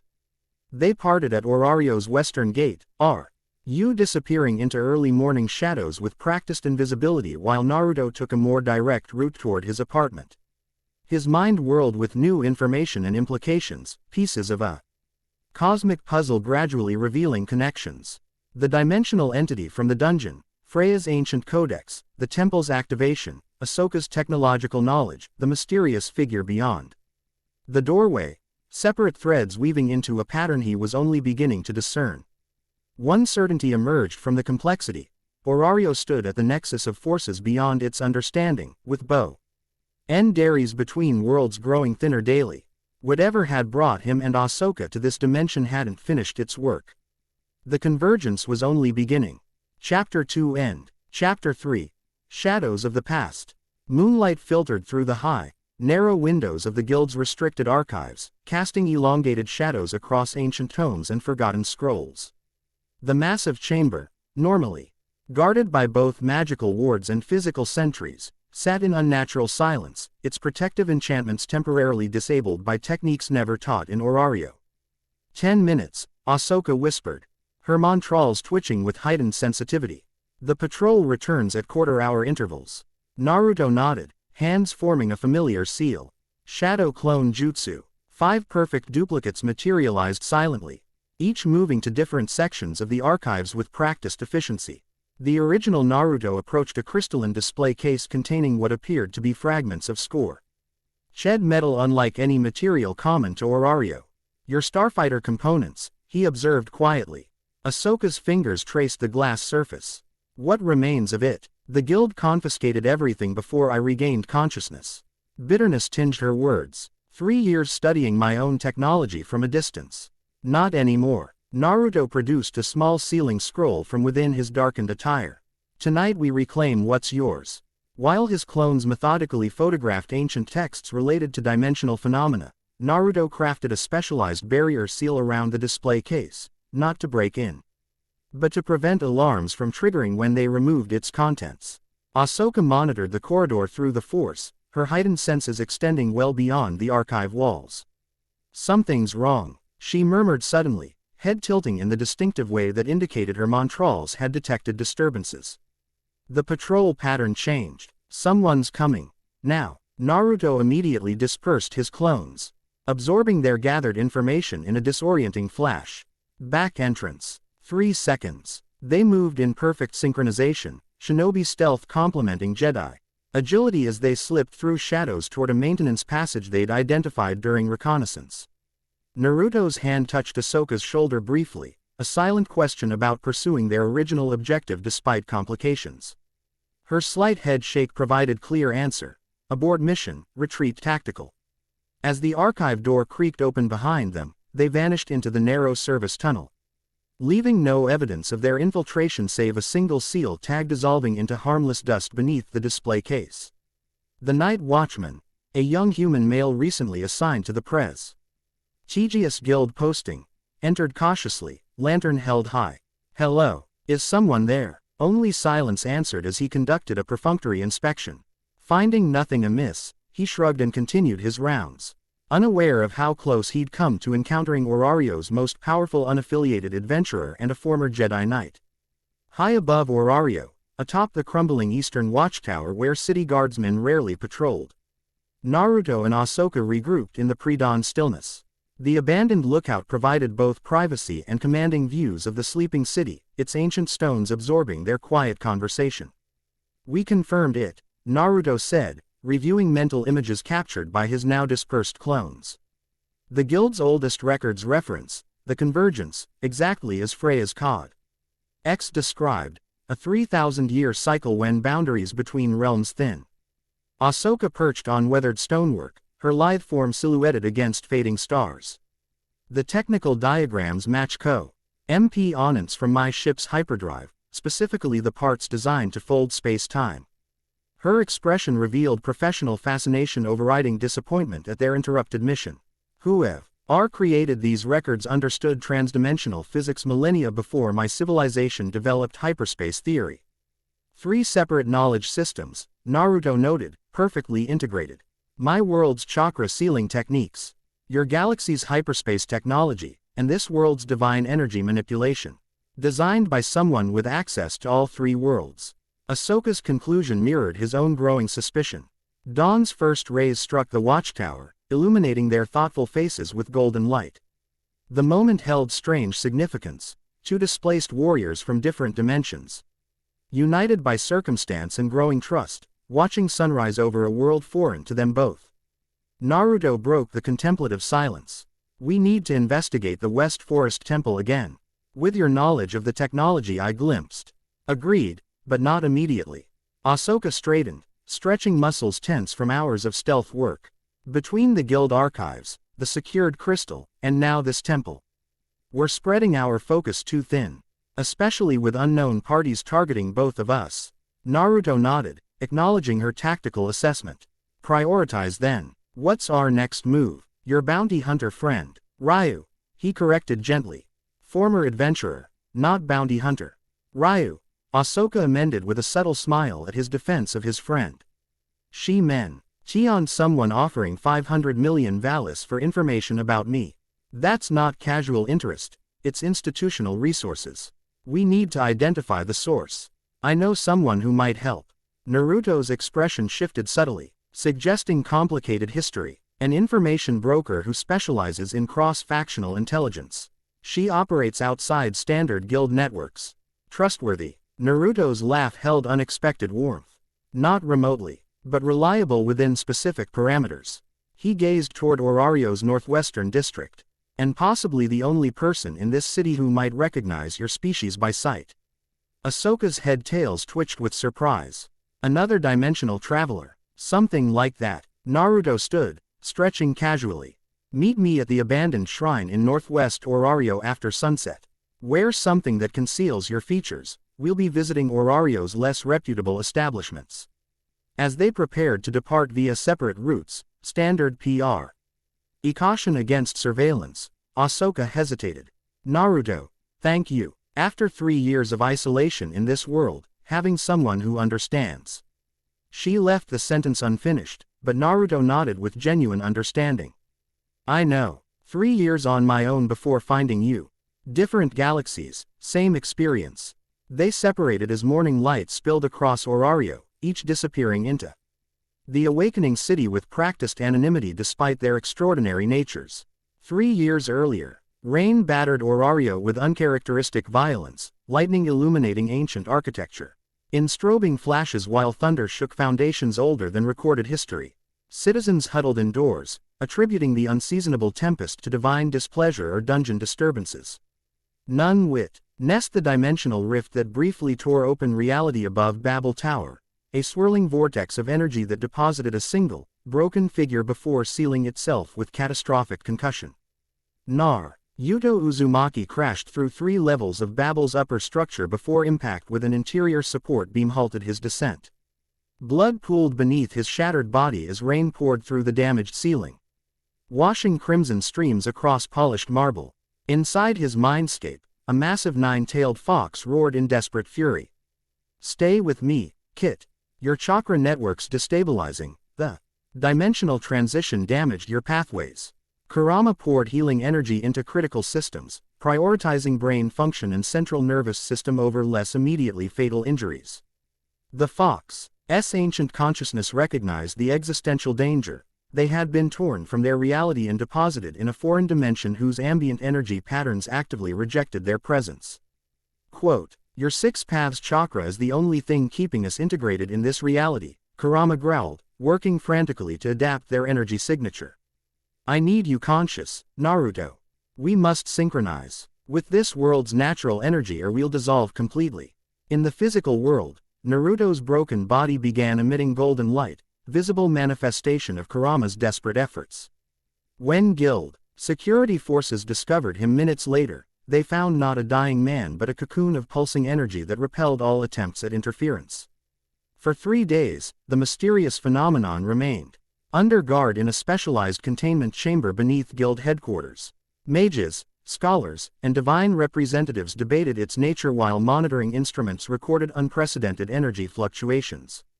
On the 4th day, the cocoon dissolved. Naruto awakened to an unfamiliar ceiling, his body whole but fundamentally changed. Kurama had succeeded in harmonizing their chakra with this world's natural energy. But the process had transformed their connection. The 9 Tails consciousness now integrated more completely with Naruto's own. Their partnership evolved beyond previous limitations. "We survived," Kurama's voice echoed in their shared mindscape. "But we're not where, or when, we should be." Naruto sat up slowly, assessing their situation with battlefield instinct. The Amber appeared medical in function but doubled as secure containment. Runes inscribed along walls suggested magical monitoring, while the single door featured reinforced construction and multiple locks. Before he could test these boundaries, the door opened. A green-haired elven woman entered alone, her formal guild uniform contrasting with alert eyes that assessed him with professional caution. Where most would have summoned guards or maintained safe distance, she approached directly, stopping at a respectful but conversational distance. "You're finally awake," she observed in accented but fluent common language. "I am Riveriel Yos Alf, representing Loki Familia and the Guild Interdimensional Research Division. Can you understand me?" Naruto nodded slowly, testing his voice. "Where am I?" If his immediate comprehension surprised her, Riveriel concealed it masterfully. "The city of Orario. You appeared 4 days ago during an unprecedented magical disturbance. Your method of arrival suggests extra-dimensional origin. Direct acknowledgement of interdimensional travel, without skepticism or accusations of madness, confirmed Naruto's suspicion that this world possessed greater cosmological awareness than most. He decided on cautious honesty. "My name is Naruto Uzumaki. I'm from elsewhere." The transition wasn't planned, evidently. Riveriel gestured to monitoring crystals recording their conversation. "Your arrival caused considerable damage to Babel Tower and disrupted dungeon monster patterns across multiple floors.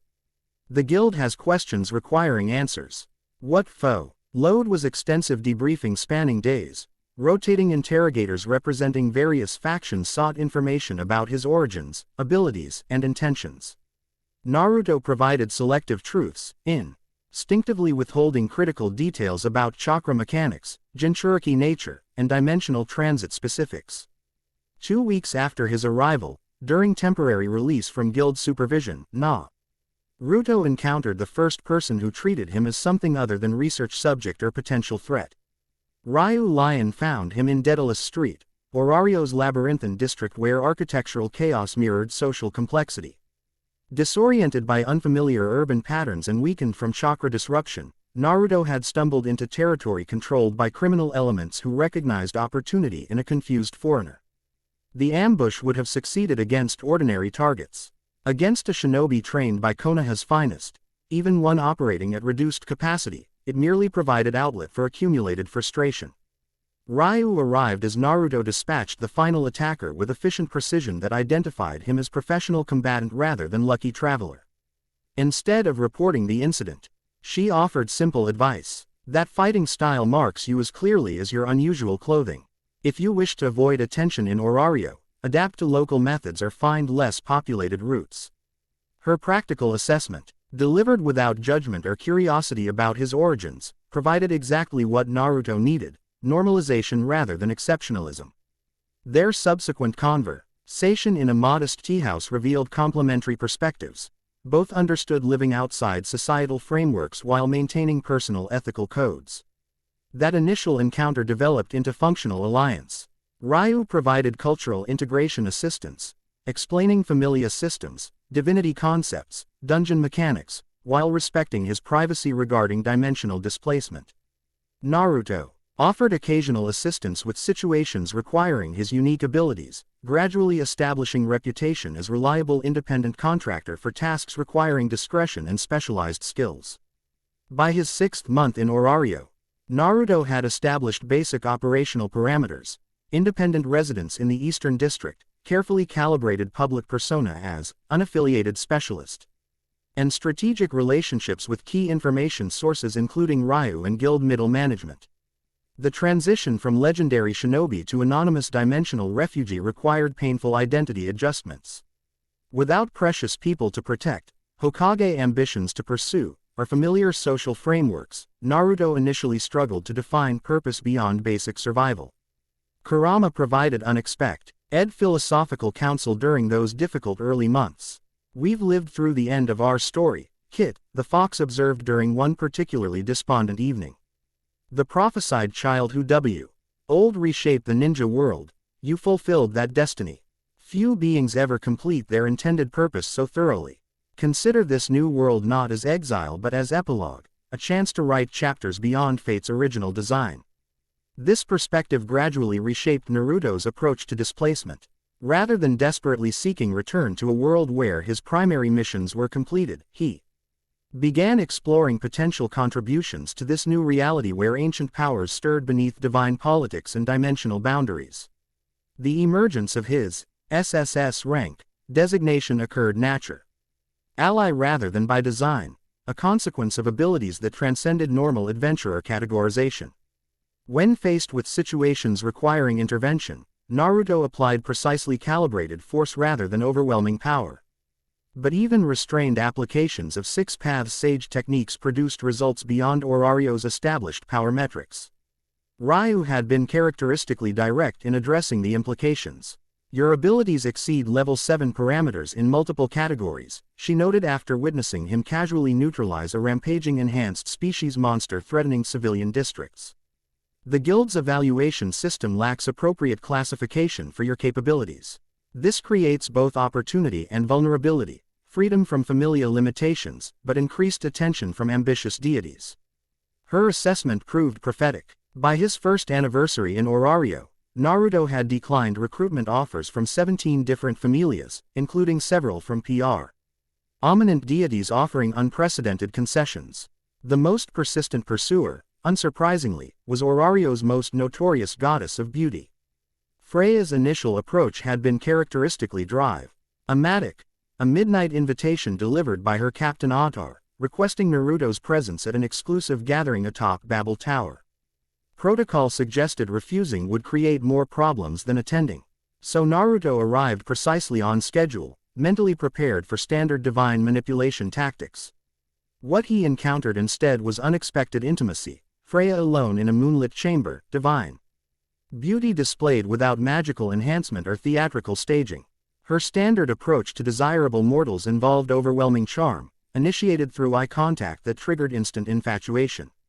When their gazes met without producing expected effect, Freya's perfect features registered genuine surprise, the first authentic emotion Naruto had witnessed from any deity in this world.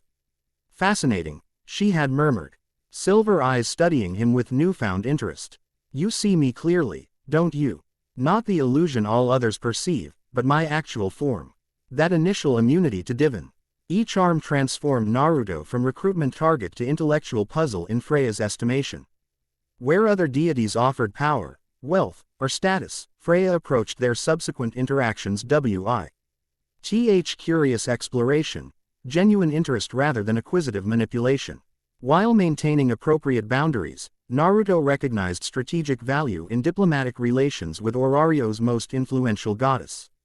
Their occasional meetings established mutual respect if not alliance, with tacit understanding that both operated according to agendas extending beyond conventional Orario politics.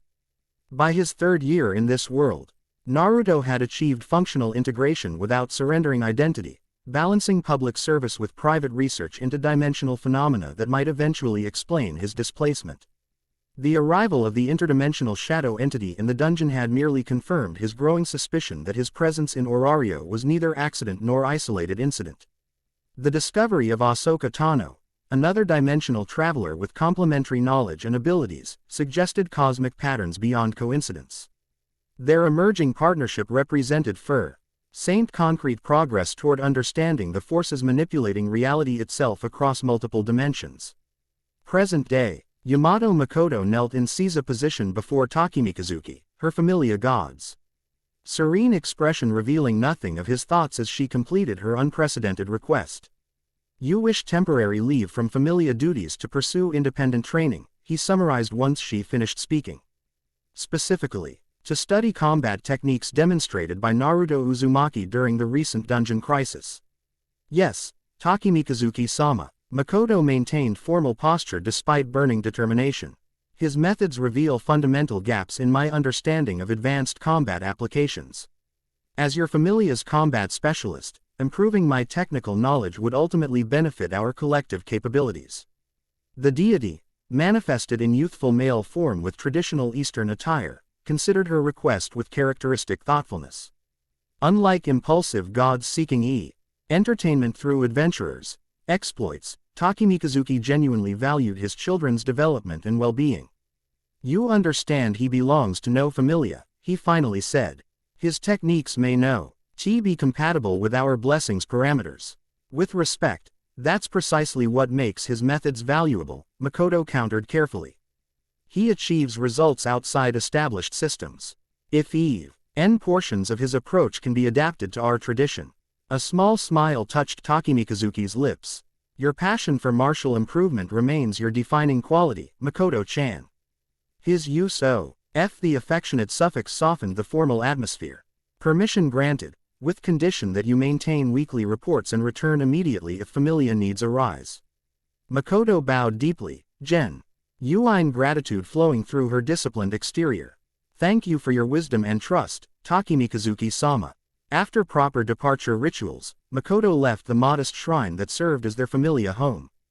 Excitement quickening her steps despite maintaining dignified public composure. 3 days of intensive research had yielded fragmentary information about Naruto Uzumaki's techniques, tantalizing glimpses of an entirely different energy manipulation system that contradicted everything she understood about divine blessings and magical development. The mysterious spiral symbol, referring to chakra pathways, rather than fauna-based development, techniques named in foreign terminology that translated roughly to shadow duplication and energy sphere rotation, all suggested coherent methodology rather than random talent or divine blessing. Finding the unaffiliated adventurer proved surprisingly straightforward. Unlike many high-ranked individuals who secluded themselves in exclusive districts or familia compounds, Naruto maintained visible community presence, regularly appearing at markets, public bathhouses, and informal gathering places throughout Orario's diverse districts. Makoto located him at 7th Garden, a modest tea establishment in the central commercial district where working-class adventurers often gathered between expeditions. Rather than commanding attention as his reputation might suggest, Naruto occupied a corner table alone, reviewing what appeared to be ancient scrolls while occasionally making notations in a journal. Drawing upon her samurai training, Makoto approached with formal respect, stopping at appropriate distance to make her presence known without presuming welcome. Naruto Uzumaki-san, she began with traditional bow. I am Yamato Makoto of Takemikazuki Familia. I witnessed your intervention during the 18th floor crisis. May I request some of your valuable time? Blue eyes lifted from ancient text, recognition flickering as he placed her face. The samurai with excellent blade discipline, he noted, closing his materials. Please join me. As she settled opposite him, Makoto noticed subtle details invisible during their brief dungeon encounter. The whisker-like markings appeared natural rather than decorative. His posture reflected warrior discipline beneath casual demeanor, his chakra presence, if the texts correctly identified his energy system, maintained constantly modulated control rather than the standard adventurers in regulated overflow. I'm researching your combat methodology, she stated directly, respecting his time with straightforward approach. With my god's permission, I seek limited training to understand principles behind techniques you demonstrated during the crisis. Rather than immediate response, Naruto studied her with surprisingly gentle assessment, not evaluating combat potential but something deeper. Why? The simple question penetrated rehearsed justifications, requiring genuine answer. Makoto considered carefully before responding. Because you accomplished alone what entire familias couldn't achieve collectively, she began, but more importantly, because you did so through methodology that operates outside our understanding of divine blessing systems. If alternate paths toward power development exist, learning even fundamental principles could transform our approach to adventurer training. You seek this knowledge for your familia's benefit. His tone suggested no judgment, merely clarification. Initially, yes, Makoto acknowledged honestly. But why investigation has revealed philosophical implications beyond tactical advantage. The existence of parallel power systems suggests our understanding of divine authority itself may be incomplete. Unexpected smile transformed Naruto's serious features. An excellent answer. He gestured toward her teacup. Finish your drink, then we'll find more appropriate location for practical demonstration. Relief and excitement coursed through Makoto's disciplined exterior. Thank you, Uzumaki-san. I promise to apply myself fully to whatever instruction you offer. Just Naruto, he corrected casually.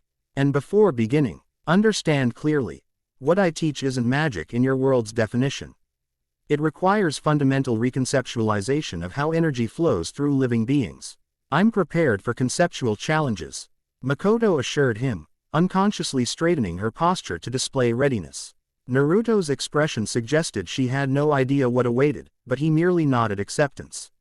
We'll start with basics then, understanding the difference between your fauna energy system and chakra networks. Dusk settled across Training Field 7, a public practice ground in Orario's northwestern district. Currently deserted as most adventurers prepared for evening meals or night expeditions.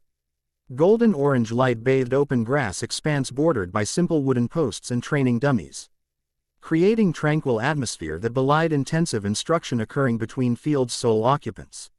Again, Naruto directed from cross-legged position. Visualize your internal energy, not as divine blessing flowing downward from external source, but as self-generated current circulating through established pathways. Makoto mirrored his meditation posture, sweat beading her forehead despite minimal physical exertion. 3 hours of attempting to conceptualize chakra circulation had proven more exhausting than full-contact combat training. Her fauna-trained senses struggled against fundamental paradigm shift required to perceive energy as internally generated rather than divinely granted. I feel something, she managed through concentrated focus. Like water flowing against established currents, resistance where my blessing normally channels power. Excellent progress, Naruto encouraged. You're sensing the boundary between systems. Your fauna creates predator me. Ned channels optimized for specific abilities. Chakra requires creating and maintaining personalized pathways through conscious direction. Makoto's eyes remained closed, concentration etched across delicate features as she navigated internal landscapes foreign to traditional adventurer training. It feels contradictory, as if acknowledging one system necessarily diminishes the other. A percept, UAL limitation rather than actual conflict, Naruto corrected gently. Like viewing the same mountain from opposite sides, perspectives appear contradictory until you realize they describe single reality from different positions. This philosophical framing provided unexpected breakthrough. Makoto's breath caught as momentary alignment occurred, brief but distinct sensation of energy circulating th. Rough pathways entirely separate from her familiar blessing channels. Her eyes snapped open. I felt it. Naruto's approving nod confirmed her success. Exceptional sensitivity for first attempt. Saint require weeks to achieve even momentary chakra awareness. Elation surged through Makoto's typically reserved demeanor. Can we continue? I believe I could replicate the sensation with additional practice. We've done enough for today, Naruto replied, standing fluidly despite hours in meditation posture. Chakra sensitivity development requires gradual acclimation. Pushing beyond natural limits risks pathway damage. Though disappointed at session's conclusion, Makoto recognized wisdom in measured approach. She rose with formal bow that reflected her Eastern cultural heritage. Thank you for this instruction, Naruto-san. When might we continue training? Tomorrow morning, if your schedule permits. Dawn practice offers optimal conditions for energy sensitivity. As they gathered minimal equipment used during training, Makoto hesitated before voicing question that had lingered since their session began. May I ask personal question about your abilities?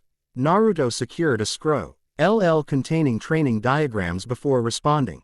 You may ask. I reserve right to decline answering. Fair condition, Makoto acknowledged. The ancient texts I researched suggest your abilities originate from different world entirely. Is this accurate interpretation? Rather than dismissing her question or providing diplomatic evasion, Naruto considered her thoughtfully before responding with surprising directness. Yes, I come from different dimension where chakra serves as primary energy system rather than divine blessings. My presence here results from unintended dimensional displacement. The casual confirmation of interdimensional travel, a concept appearing only in Orario's most esoteric texts, momentarily stunned Makoto despite her mental preparation for unusual answers. You, remarkably accepting of this information, Naruto observed with slight amusement at her expression. Makoto composed herself quickly. After witnessing your abilities firsthand, conventional explanations seemed insufficient. Interdimensional origin explains discrepancies between your techniques and established magical theory. Their conversation continued as they departed training grounds. Discussion expanding beyond chakra mechanics to broader philosophical implications of multiple worlds with different foundational rules. Throughout exchange, Makoto noted Naruto's teaching approach, patient explanation without condescension. Complex concepts translated into accessible frameworks, practical demonstration complementing theoretical instruction. As they reached junction where their paths would diverge, Makoto offered another formal bow. Until tomorrow morning, then. I'm grateful for this opportunity. Naruto returned more casual farewell gesture before adding unexpected observation. Your receptiveness to paradigm shift demonstrates exceptional mental flexibility, Yamato-san. Such adaptability serves well beyond combat applications. The simple compliment, delivered without ulterior motive, warmed Makoto unexpectedly as she returned to Takemikazuki Familia home. While cataloging day's lessons in her training journal that evening, she realized the famous Adventu RER had evaluated far more than her combat potential during their session. He had been assessing her character, and apparently found it worthy of genuine investment rather than casual instruction. The realization added dimension to her training objectives beyond technical skill acquisition. Whatever wisdom Naruto Uzumaki might share clearly transcended mere combat techniques. Alabaster moonlight transformed Freya's private chambers into ethereal sanctuary, silver radiance complementing the goddess's natural coloration until distinction between deity and environment blurred into otherworldly tableau. She stood before arcane viewing pool, specialized scrying mechanism showing real-time images from across Orario, her perfect features composed in rare expression of genuine contemplation rather than calculated allure. Interesting developments, she murmured as the pool's surface rippled between images. Naruto instructing the Takemikazuki samurai in fundamentals of chakra manipulation, Ahsoka Tano navigating Daedalus Street with practiced caution, Orario's guild representatives conducting emergency meeting regarding secured interdimensional artifact. Atar maintained respectful silence from position near chamber entrance, awaiting instructions while providing security presence his goddess rarely acknowledged but implicitly valued. Their centuries-long relationship transcended normal deity-follower dynamics, approaching partnership without surrendering fundamental power differential inherent between immortal and blessed mortal. The pieces align precisely as the Codex predicted, Freya continued, trailing elegant fingers through the viewing pool's silver surface. The warrior of golden light teaches chakra pathways to selected disciples. The star traveler seeks technological components from her fallen vessel. The dimensional boundaries thin according to mathematical progressions established millennia ago. She turned from the viewing pool, silver eyes reflecting Akam. Elated knowledge from thousands of years observing mortal and divine affairs alike. What surprises me, Autar, is discovering my own role in these ancient predictions. The goddess who bridges divine and mortal understanding, positioned as crucial mediator rather than mere observer. The massive Boaz warrior shifted slightly, rare uncertainty crossing his typically stoic features. You believe these prophecies possess genuine predictive accuracy, Lady Freya. Many ancient texts prove unreliable when tested against actual events. This particular prophecy correctly identified arrival points for both dimensional travelers. Precise dates of 17 boundary fluctuations, and specific energy signatures generated during interdimensional contacts. Freya's perfect lips curved in subtle smile. Beyond statistical probability for fortunate guesswork, she approached ornate cabinet containing her most valued artifacts, removing crystalline vessel that captured and preserved small energy samples. Within its transparent confines swirled golden-orange energy, carefully collected residue from Naruto's first major public display of chakra 3 years earlier. I've studied his energy signature extensively, Freya explained, examining the swirling contents with scholarly precision rather than possessive fascination. Its harmonic frequency perfectly complements the Yggdrasil Codex's description of golden bridge between worlds. Not metaphorical poetry but technical specification. Autar processed this information with characteristic thoroughness before responding. You believe Uzumaki I's presence here serves specific cosmic purpose beyond random dimensional accident. Precisely. Freya returned the crystal to its cabinet before continuing. Which raises critical question.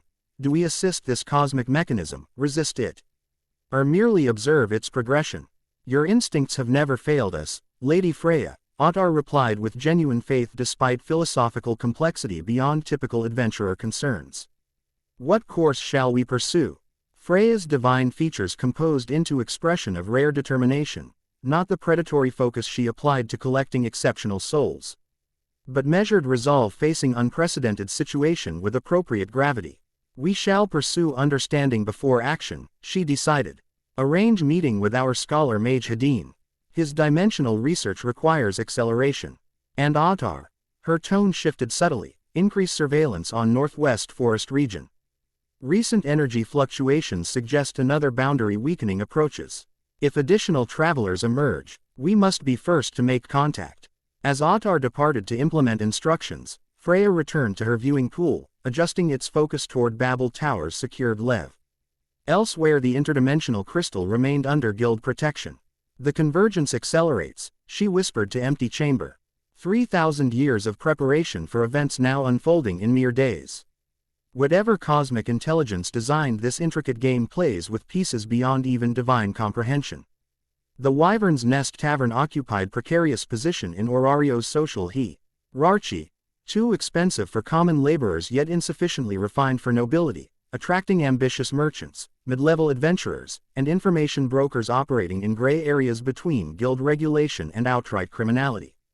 Its northwestern location placed it conveniently distant from dominant familia territories while remaining accessible to multiple district connections. Within Smock Y interior decorated with monster trophies of questionable authenticity, Naruto and Ahsoka occupied corner booth offering optimal sightlines and multiple exit options. Both wore nondescript cloaks with deep hoods, standard attire for patrons preferring anonymity during sensitive transactions. Your contact is late, Ahsoka observed quietly, Montrals detecting approaching figures despite limited visibility. And not alone. Naruto sipped mediocre ale without concern. She's always late. Professional habit rather than disrespect. He shifted slightly, adjusting position to accommodate coming interaction. And she never travels without protection. Standard procedure for information brokers at her level. Before Ahsoka could respond, tavern's entrance admitted striking female figure flanked by particularly large male Boaz whose ceremonial military uniform failed to disguise extensive combat experience evident in his poised movement and environmental awareness. The woman, slender with UAL complexion somewhere between olive and faint lavender, navigated directly toward their table despite its shadowed location. "The famous unaligned adventurer graces my establishment," she declared, with theatrical gesture encompassing both tavern and approaching figures. "3 months since your last visit, Whiskers. I was beginning to think you'd found another information source." Naruto stood, with casual respect that acknowledged professional relationship without subservience. "Elise, your intelligence networks remain unmatched for certain specialized information. Flattery costs extra," Elise Lovell replied with practiced charm that failed to conceal calculating assessment of Naruto's hooded companion. Her accent suggested Eastern origin despite Western name, deliberate cultural AMB. Egoty that complemented her unusual appearance. Sliding into booth with practiced grace, Elise signaled her Boaz companion to maintain perimeter position rather than joining conversation. Up close, her features revealed subtle abnormalities beyond typical racial variations found in Orario. Slightly more pronounced brow ridge, unusually angled cheekbones, teeth just slightly sharper than human standard. "Interesting company you're keeping these days," she noted, addressing Naruto while studying Ahsoka with intensity that transcended casual curiosity. Rather distinctive bone structure beneath that concealing hood. Headtails, perhaps. Montral sensory organs. Features one might associate with certain non-local species. Ahsoka stiffened imperceptibly, reaction detectable only to those with enhanced perception. "You seem unusually knowledgeable about xenobiology," she replied neutrally, maintaining controlled dialect that revealed nothing of her origin. Elise's painted lips curved into knowing smile. "Information broker specializing in exotic knowledge, darling. My clientele pays premium prices for facts unavailable through standard guild archives." She leaned forward conspiratorially, including specifications regarding certain orange-skinned, white-marked beings commonly found in distant systems beyond Outer Rim territories. The deliberate reference to Star Wars Galaxy Geography, information impossible to acquire through normal Orario channels, confirmed Naruto's suspicions about Elise's true nature. Ahsoka clearly reached similar conclusion, her posture shifting from defensive wariness to cautious professional interest. "Perhaps we should dispense with pretense," Naruto suggested quietly. "Elise isn't merely information broker. She's dimensional traveler, like us." Rather than denying accusation, Elise laughed with genuine amusement. "Took you 3 years to confirm your suspicions, Whiskers. I'm disappointed in your investigative skills." She pushed back hood slightly, revealing hints of head appendages carefully disguised as elaborate hairstyle. Though maintaining proper Twi'lek appearance without access to appropriate cosmetic technology presents considerable challenges. Ahsoka's discipline finally cracked as she leaned forward with undisguised shock. "You're Twi'lek? From my galaxy. How long have you been here?" 17 years, darling," Elise replied with theatrical sigh. "Arrived during unfortunate hyperspace navigational error while transporting sensitive cargo for certain interested parties during early Imperial expansion. Crashed approach, approximately 400 kilometers northeast of Orario."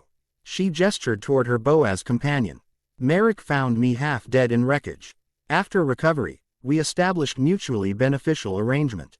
His combat skills protecting my information network operations. Quite profitable partnership." This casual revelation of another dimensional traveler, one who'd successfully integrated into Orario SOC. IT while maintaining independent business enterprise, momentarily disrupted Naruto and Ahsoka's planned approach. Elise clearly recognized their adjustment, using momentary advantage to redirect conversation toward her preferences. "Now, while this reunion of interdimensional refugees warms my hearts, plural being Twi'lek anatomical reality rather than metaphorical expression, I assume you sought me for specific intelligence rather than species confirmation." Her tone shifted from theatrical to professional. "Standard rates apply. Information quality directly proportional to compensation value." Recovering quickly, Naruto produced small sealed package from within his cloak, placing it on table without excessive flourish. Ancient text fragment from Eastern continent. Predates Orario's founding. References interdimensional travel methods. Elise's eyes narrowed with genuine interest as she examined package without opening its protective seals. Acceptable preliminary payment. What information do you seek in exchange? 3 items, Naruto replied, holding up fingers sequentially. First, source of 500 million Valis bounty recently placed on Togruta individuals matching my companion's description. Second, any reports of unusual energy signatures or dimensional fluctuations within past month beyond documented guild incidents. Third, anything you've gathered regarding entity known in ancient texts as shadow between worlds.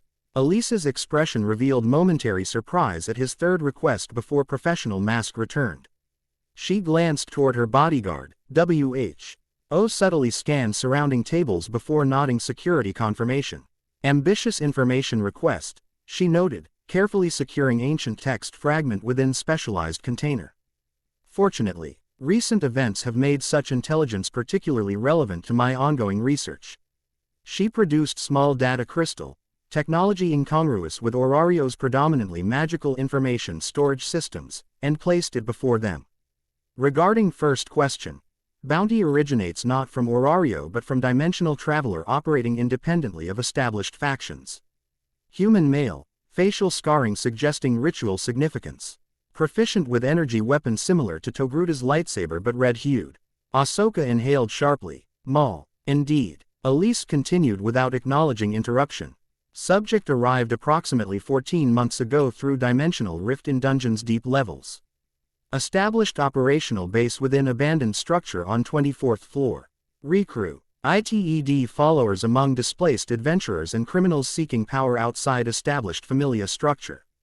Why target Ahsoka specifically? Naruto questioned, unconsciously shifting toward protective positioning. Apparently they share colorful history in original dimension, Elise replied with theatrical understatement. My sources indicate personal vendetta transcending mere resource acquisition or territorial establishment. Quote, the Jedi apprentice will suffer as her master suffered. End quote. Ahsoka's disciplined composure wavered momentarily before training reasserted control. Consistent with his psychological profile. Maul's obsession with Kenobi likely transferred to me after detecting my presence in this dimension. Elise continued without acknowledging emotional impact of her revelations. Regarding second question, 17 confirmed dimensional fluctuations documented by my network during past 30 days. Frequency increases logarithmically, suggesting exponential progression toward critical threshold within approximately 2 weeks. She manipulated data crystal, producing small holographic display showing Orario map overlaid with pulsing indicators. Quote, fluctuations concentrate around 3 primary locations, Babel Tower Central Structure, Northwestern Forest Temple Complex, and previously undocumented subterranean chamber beneath abandoned district in southeastern quadrant. The convergence points form perfect equilateral triangle, Naruto observed, studying projection with chakra-enhanced perception. Not natural formation but deliberate engineering. Precisely. Elise's professional detachment briefly yielded to scholarly enthusiasm. Dimensional triangulation construct designed to stabilize interdimensional transit. Exactly matching theoretical models developed by certain Republic scientists shortly before Palpatine's rise to power. Her excitement revealed momentary glimpse behind information broker persona, suggesting academic background predating mercantile facade she maintained in Orario. Naruto filed this observation for future consideration while focusing on immediate intelligence analysis. And the third question, he prompted gently. Elise's enthusiasm dampened noticeably. Less concrete data available. Ancient references describe shadow between worlds not as individual entity but collective consciousness exist. Within dimensional interstices, spaces between established realities. The entity I contained in the dungeon, Naruto concluded. It referred to itself as we, rather than I, despite manifesting as singular presence. Fragmented consciousness, Ahsoka theorized, professional analytical skills engaging despite personal concerns raised by Maul's confirmed presence. Perhaps portion of larger entity projecting into our dimension through weakened barriers. Elise nodded agreement. My research suggests dimensional boundaries historically maintained through technological magical construct, created during previous convergence cycle. As maintenance degrades over millennia, boundaries naturally thin until repaired during subsequent convergence. Cyclical maintenance rather than permanent solution. Naruto summarized thoughtfully. Why design system requiring periodic intervention rather than permanent stabilization? Perhaps permanent separation proves thermodynamically impossible, Elise suggested. Dimensional entropy naturally seeks equilibrium across realities. Periodic controlled convergence might prevent catastrophic uncontrolled collapse. Their theoretical discussion continued. Three-dimensional refugees applying varied expertise toward understanding cosmic mechanisms affecting their displaced existence. None noticed hooded figure observing from distant table, unroom. Archable presence deliberately modulating energy signature to avoid detection even by enhanced senses. Darth Maul savored growing darkness as night claimed Orario's southeastern district, abandoned BU. Ildings creating shadowed labyrinth where forgotten infrastructure interfaced with ancient subterranean chambers. The former Sith moved with predatory grace through passages unknown to surface dwellers. His tattooed features illuminated by crimson glow from half-assembled lightsaber components scattered across improvised workbench. Master, respectful voice interrupted his contemplation. The OB. Servers report successful tracking of both targets to information broker's establishment. Maul turned slowly, yellow eyes studying human adventurer kneeling before him. The young man, formerly mid-raw, NKED member of minor familia before recruitment into Maul's growing organization, maintained appropriate subservience despite obvious discomfort with unfamiliar protocols. Were they observed departing? Maul's distinctive voice carried dangerous calm that experienced subordinates recognized as precursor to potential violence. Yes, Master. They separated at Northwestern Gate, the unaffiliated ADV. Enterer heading toward Eastern District while the Togruta female proceeded to temporary residence near Western Wall. Satisfaction flickered across Maul's tattooed features. Excellent. Your efficiency deserves acknowledgement, Reth. He gestured toward ornate chest containing valuables acquired through various means. Select appropriate compensation from available resources. The calculated gene, Rosa T, reinforcing loyalty through unpredictable reward rather than predictable payment, represented one of many psychological techniques Maul had refined during rebuilding after presumed death on Naboo. His experiences had taught valuable lessons about cultivating follower devotion through balanced application of fear, reward, and shared purpose. After subordinate's departure, Maul activated Saku, Red Communication Device, technology salvaged from crashed Imperial scout vessel and modified to function within Orario's magical environment. The holographic projection flickered momentarily before Street, abilizing into hooded figure whose features remained obscured even to advanced imaging technology. The convergence accelerates precisely as predicted, Maul reported without preamble. The Uzumaki vessel continues developing connections with key dimensional nodes, while Tano provides necessary technological expertise despite remaining unaware of her predetermined function. The hooded figures, distorted voice emerged from primitive speakers. And the shadow entity's containment. Temporary setback rather than strategic failure, Maul replied with careful neutrality that concealed personal frustration at thwarted initiative. Guild security around Crystalline Prison exceeds current infiltration capabilities without compromising operational secrecy. Patience, my instrument, the mist. Arius figure counseled with patronizing tone that momentarily tested Maul's carefully maintained composure. The convergence proceeds regardless of minor tactical adjustments. When boundaries sufficiently thin, containment becomes irrelevant. All shadows shall merge regardless of temporary barriers. Maul acknowledged instruction with minimal deference, maintaining necessary alliance without Sir. Entering hard-won independence developed since Sidious's betrayal. The Twi'lek information broker represents unexpected complication. Her knowledge of interdimensional mechanics potentially disrupts established timeline if shared with primary subjects. Eliminate her if necessary, came immediate authorization. Secondary dimensional travelers remain expendable within greater design. Only the primary trinity, vessel, warrior, and shadow, remain essential components. The communication concluded without formal pleasantries, leaving Maul alone with complex emotions his Sith training had never Yuli suppressed despite Sidious's brutal efforts. Years navigating survival beyond his master's shadow had developed unexpected self-awareness, recognition that his hatred and ambition might serve purposes beyond mere revenge against those who had wronged him. This mysterious benefactor offering interdimensional travel and power beyond conventional force applications had appeared precisely when Ma Ul's resources reached their limit, too convenient for mere coincidence, suggesting manipulation beyond even Sidious's elaborate schemes. Yet the promised power, ability to move between dimensions at will, potentially accessing countless realities including those where different versions of his enemies might exist, presented opportunity transcending petty revenge against single incarnations of Kenobi or Tano. For now, he would maintain apparent compliance while developing contingencies against inevitable betrayal. His experiences had taught harsh lessons about master-apprentice relationships within Sith traditions. Returning attention to half-assembled lightsaber, Maul resumed delicate calibration of focusing crystal harvested from dungeon materials, unique energy signatures offering proper ties unavailable in standard kyber crystals.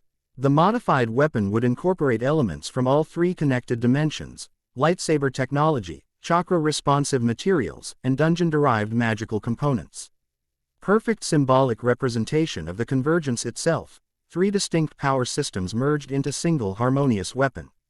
Afternoon sunlight streamed through Hostess of Fertility's eastern windows, illuminating quiet corner where Ryu Lion polished glassware with methodical precision that reflected warrior discipline applied to mundane tasks. The tavern remained nearly empty during mid-afternoon lull, perfect opportunity for maintenance tasks between lunch and dinner service.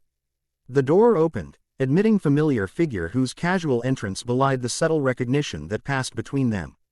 Without disrupting her rhythmic polishing, Ryu acknowledged Naruto with minimal nod conveying both professional discretion and personal welcome. Usual table available if you're seeking quiet corner, she offered in standard server greeting that conveyed additional meaning through subtle inflection. Kitchen preparing staff meal if you're interested. Appreciate the option, Naruto replied, taking indicated seat with sightlines covering both entrance and kitchen access.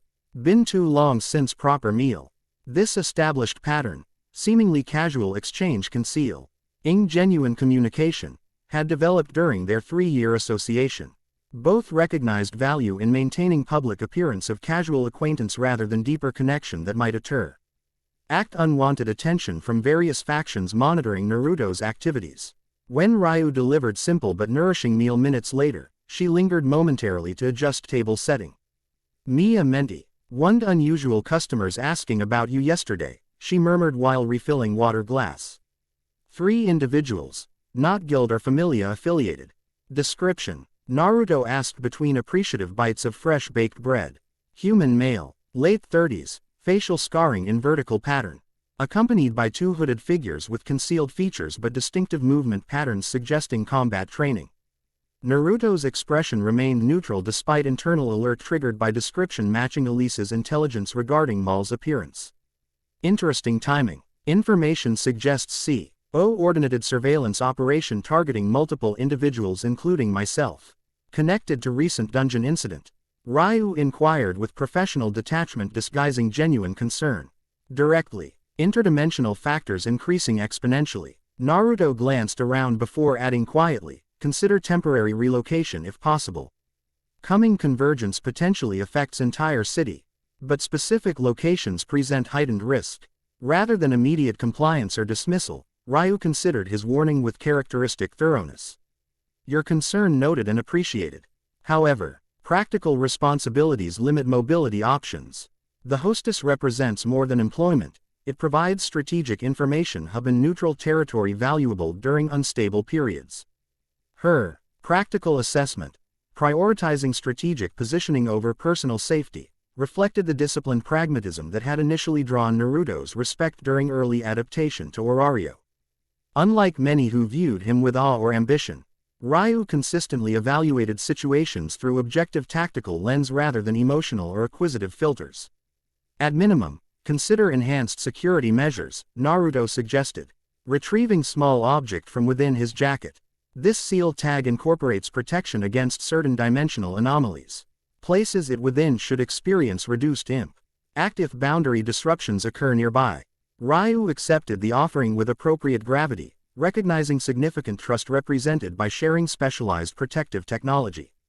Thank you. I'll ensure proper placement. She hesitated before adding, your involvement with the Togruta woman, it relates directly to these convergence matters. Yes, Ahsoka provides crucial technological understanding complementing my energy manipulation knowledge. Together we're piecing together interdimensional mechanics beyond either individual capacity. Subtle shift in Ryu's expression, momentary tightening around emerald eyes, suggested emotional reaction carefully suppressed beneath professional composure. A fortuitous partnership, she observed neutrally. Her combat capabilities reportedly Riv. Al experienced level 6 adventurers despite operating outside blessing system. Similar to my situation, Naruto acknowledged. Different methodology but parallel development, alternative energy system, functionally equivalent to fauna progression without divine intermediation.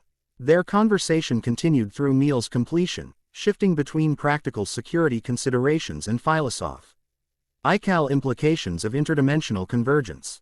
Throughout exchange, underlying personal connection remained evident beneath professional analysis, genuine care and respect transcending mere alliance of convenience. As Naruto prepared to depart, leaving appropriate payment with customary generous gratuity, Ryu delivered final observation in seemingly casual farewell. West Forest showed increased ASED monster activity during pre-dawn hours. Guild reports suggest territorial expansion rather than random aggression, systematic claiming of specific geographic features including certain ancient structures. The reference to their recent temple investigation confirmed Ryu's continued independent monitoring of convergence-related phenomena, valuable intelligence partnership operating parallel to his emerging alliance with Ahsoka. Worth investigating tonight, Naruto confirmed with grateful nod. Your information consistently proves valuable. Mutual benefit through cooperative intelligence sharing. Ryu replied with slight softening of typically formal demeanor. Be careful, Naruto. Instinct suggests accelerating timeline beyond previous estimates. Their brief moment of genuine connection concluded as additional customers entered establishment, requiring Ryu's professional attention while Naruto departed through side entrance offering minimal public visibility. Neither notice. Slender female figure observing from rooftop across street. Gale Wind, Freya Familia assassin, maintaining discreet surveillance according to her goddess's specific instructions. Her enhanced elven Uzite easily captured interaction details despite distance, while magical communication device transmitted real-time observations to Freya's private chambers. The pieces continued moving across cosmic chessboard, guided by unseen hands toward convergence point whose true nature remained obscured even to those most directly involved. Chaos erupted without warning across Orario's central market district. Monster roars shattering afternoon commerce as impossible invasion materialized within city walls. Hellhounds, minotaurs, and liger fangs, creatures that should exist only within dungeon NES, suddenly appeared through shimmering portals that tore open reality itself throughout the crowded marketplace. Civilians scattered in panicked confusion while available adventurers reacted with varying effectiveness. The suddenness and scale of manifestation overwhelmed standard response protocols. Guild emergency measures assumed monster incursions would originate from dungeon entrance rather than spontaneously generating throughout populated districts. Amid spreading chaos, Naruto emerged from side street where he'd been consulting maps detailing dimensional fluctuation patterns. Assessing situation instantly, he created Shadow Clone to coordinate with approaching guild forces while the original moved directly toward largest concentration of higher-level monsters threatening civilian evacuation routes. Simultaneously, on market's opposite side, Ahsoka Tano abandoned shopping disguise, shedding concealing cloak to reveal twin lightsabers already in hand.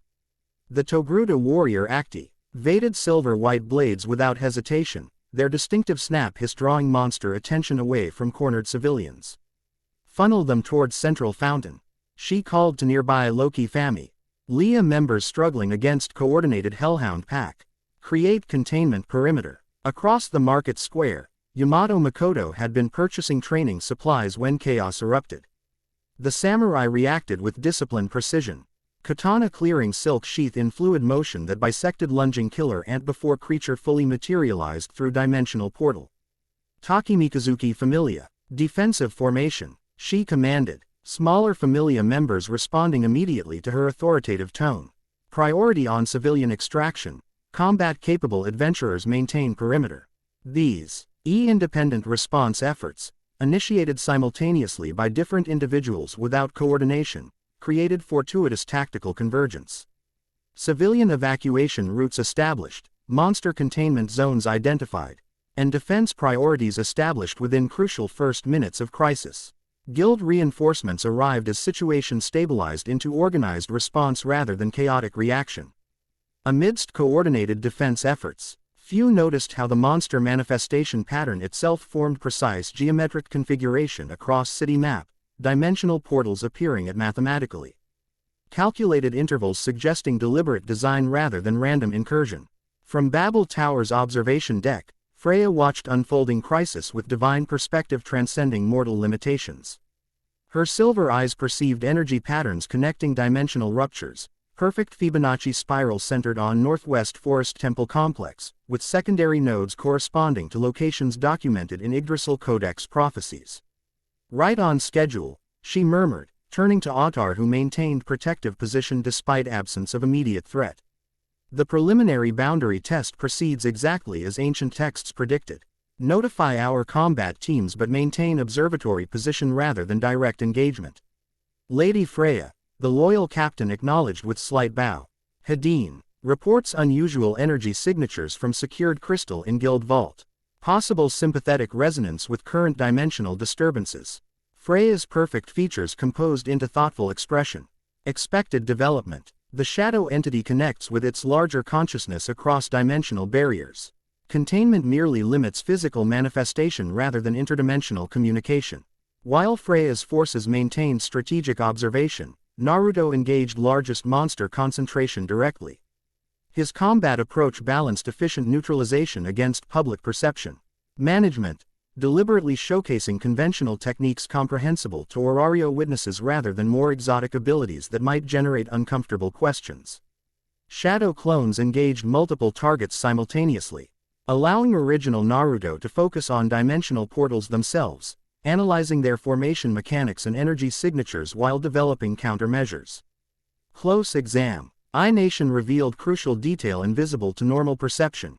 Each portal contained same shadowy energy signature as entity he'd contained in crystalline prison. They're connected, he realized. Dodging Minotaur's axe swing while maintaining analytical focus. The shadow consciousness uses these portals as sensory extensions, watching, learning, mapping our defense capabilities. This insight shifted his tactical approach. Rather than merely closing portals through brute force energy disruption, Naruto began applying specialized sealing techniques designed to block information transfer alongside physical manifestation. Each modified seal not only closed dimensional opening but established one-way energy barrier preventing shadow entity from gathering intelligence about defenders' capabilities. Across Market Square, Ahsoka demonstrated combat prowess that shocked even experienced adventurers. Her lightsaber technique, flowing Ataru style adapted for urban environment, allowed precise monster dispatching while minimizing collateral damage.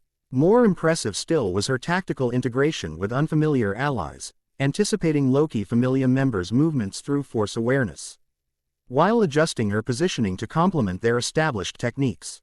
She moves like she can see attacks before they happen, Tion Hiryut observed between Hellhound engagements. And those L-ite blades cut through monster hide like it's parchment. Focus on current opponents rather than mysterious allies, Findiamni commanded while his spear claimed another killer ant with surgical precision. Analysis comes after battlefield secured. The combined defense efforts gradually shifted from reactive containment to proactive elimination. As adventurers from multiple familias coordinated response under guild direction, monster manifestations slowed then stopped entirely, dimensional portals collapsing with final energy discharge that briefly illuminated geometric pattern connecting their locations. In crisis aftermath, as healing teams treated injured civilians and adventurers alike, Naruto approached Ahsoka near Central Fountain where she assisted with wounded evacuation. Their conversation, seemingly casual coordination between temporary allies, concealed critical information exchange. Shadow entity connection confirmed, Naruto reported quietly while helping stabilize injured merchant. Each portal carried identical energy signature to imprisoned consciousness. Ahsoka nodded while applying pressure bandage to wounded adventurer's arm. Observed same radiation PA, TTERN as my scanner detected at Forest Temple. Deliberate test pattern rather than random incursion, mapping defensive capabilities and response protocols. Agreed. Tactical probe rather than serious invasion attempt. Naruto glanced toward guild officials organizing investigation teams.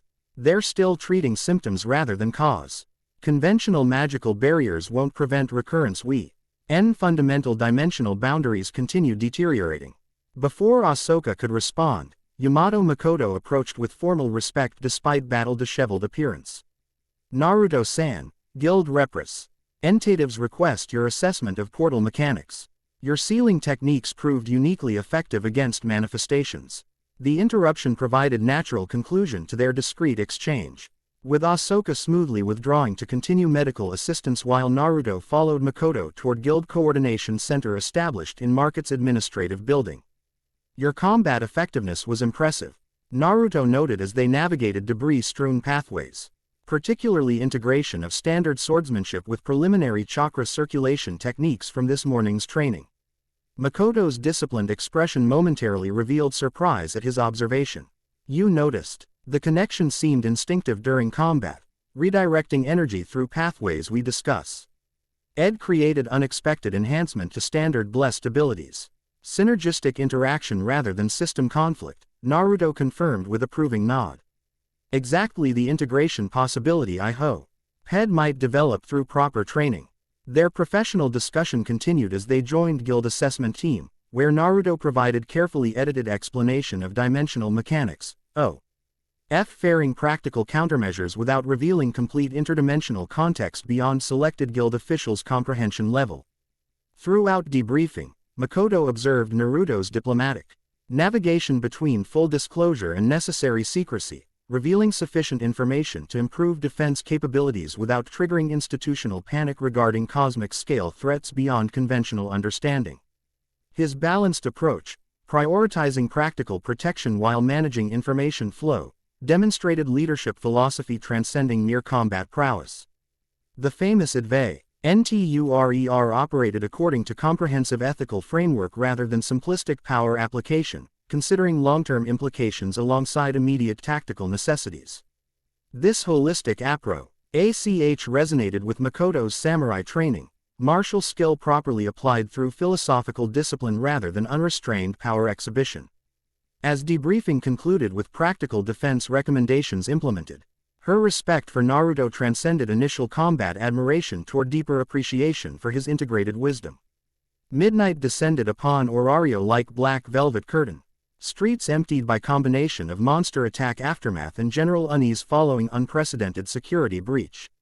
City guard patrols increased along with familiar security details protecting various districts, creating unusually militarized atmosphere throughout normally vibrant nightlife areas. Beneath ancient tree within northwest forest clearing, Naruto sat cross-legged in perfect meditative stillness, gathering natural energy while extending specialized perception across dimensional boundaries. His physical body remained motionless while consciousness explored liminal spaces between realities, sensing, mapping, and analyzing interdimensional currents flowing with increasing turbulence through weakening barriers.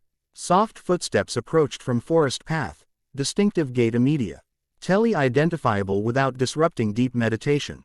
You shouldn't be here alone. Ryu's voice carried quiet concern rather than criticism. Today's events confirm accelerating timeline.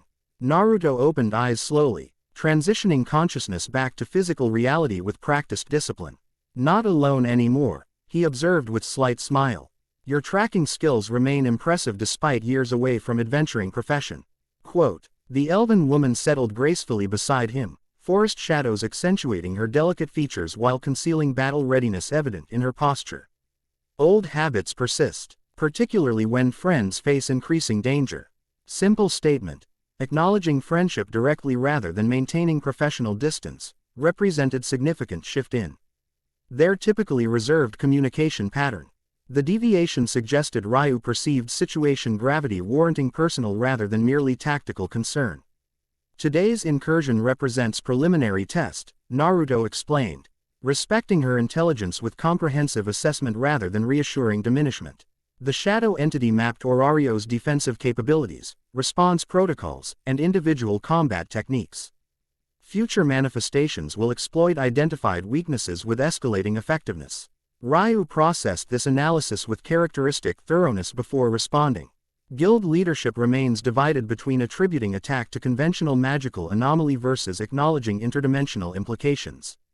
Compromise position suggests investigating unusual monster evolution with enhanced magical capabilities. Predictable institutional response, Naruto acknowledged without criticism. Existing frameworks struggle incorporating paradigm-shifting information, particularly under crisis conditions. While bureaucracy debates classification semantics, practical defense requires addressing actual threat parameters, Ryu noted with pragmatic focus that exemplified her approach to challenges. What concrete steps improve survival probability during escalating manifestations? This direct question, prioritizing practical countermeasures over theoretical understanding, exemplified why Naruto valued Ryu's perspective despite her limited involvement in dimensional investigations.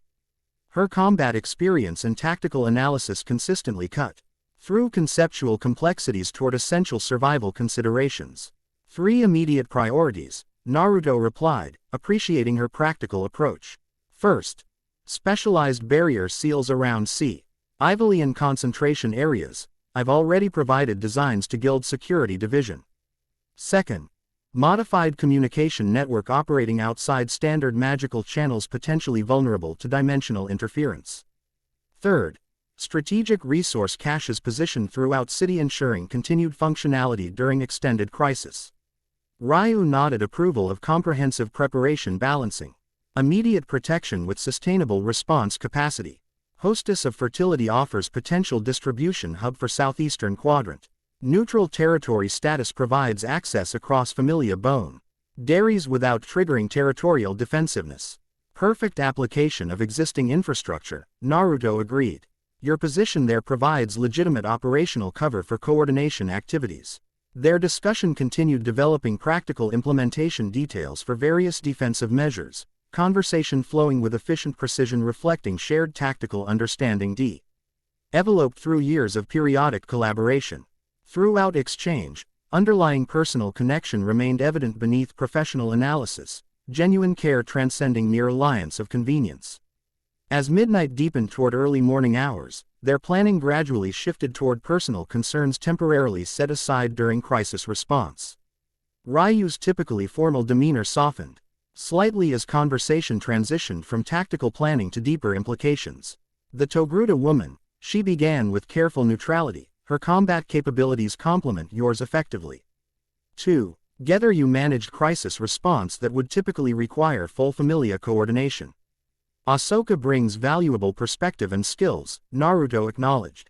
Her technological understanding fills crucial gaps in my energy manipulation approach. Together we comprehend interdimensional mechanics more completely than either could individually. Ryu's emerald eyes studied him thoughtfully. Beyond practical capabilities, you share dimensional displacement experience.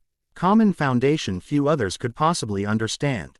The observation, gently highlighting connection depth beyond mere tactical complementarity, revealed perceptiveness transcending Ryu's typical emotional reserve.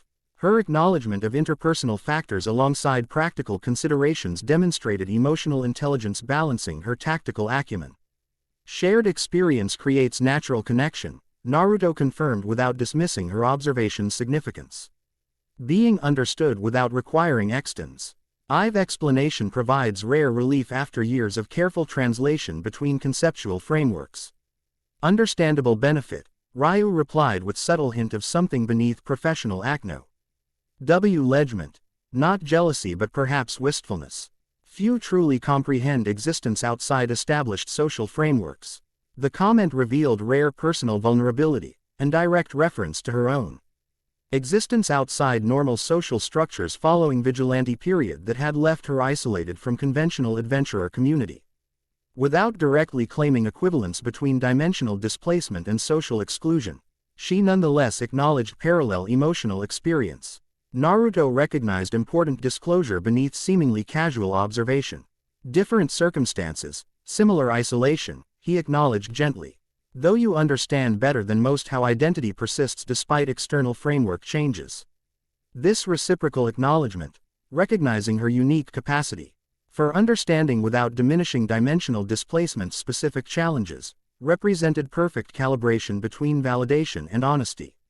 Their conversation continued with deepening person-al connection while maintaining appropriate boundaries given crisis circumstances.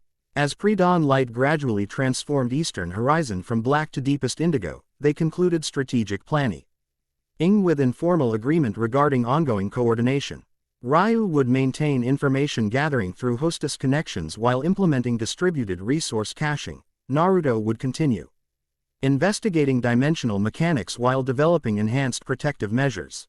Before departing toward separate destinations, Ryu offered uncharacteristically direct personal statement. Be careful, Naruto. Whatever cosmic forces arranged your arrival here clearly operate according to complex agenda beyond our current understanding. Your value within that agenda makes you simultaneously SSS-Rank and potentially expendable once purpose fulfilled. The warning, combining tactical assessment with personal concern, perfectly encapsulated their relationship's unique balance between professional respect and genuine care. Naruto acknowledged her insight with appreciative nod conveying understanding beyond words. You too, Ryu. The coming convergence affects everyone in Orario, but those connected to key players face heightened targeting probability. With final meaningful glance conveying complex emotions without requiring verbal expression, they separated, each returning to respective irresponsibilities within increasingly complex interdimensional crisis. Their partnership, forged through years of mutual respect and periodic collaboration, represented stable foundation amid accelerating chaos surrounding dimensional convergence. Neither suspected their next meeting would occur under circumstances transcending even current crisis parameters, as cosmic forces continued manipulating reality fabric toward inevitable convergence point with implications extending across multiple dimensions. The dimensional chess game approached critical position, pieces aligned according to ANC. Iant design whose true architect remained concealed behind cosmic veil. As morning light gradually illuminated Orario's awakening streets, countdown toward full convergence continued with mathematical precision undisturbed by mortal intervention efforts. The shadows between worlds grew thinner with each passing hour. Chapter 3 End. The End. I hope you enjoyed this episode. Remember to subscribe and like this video. See you in the next video.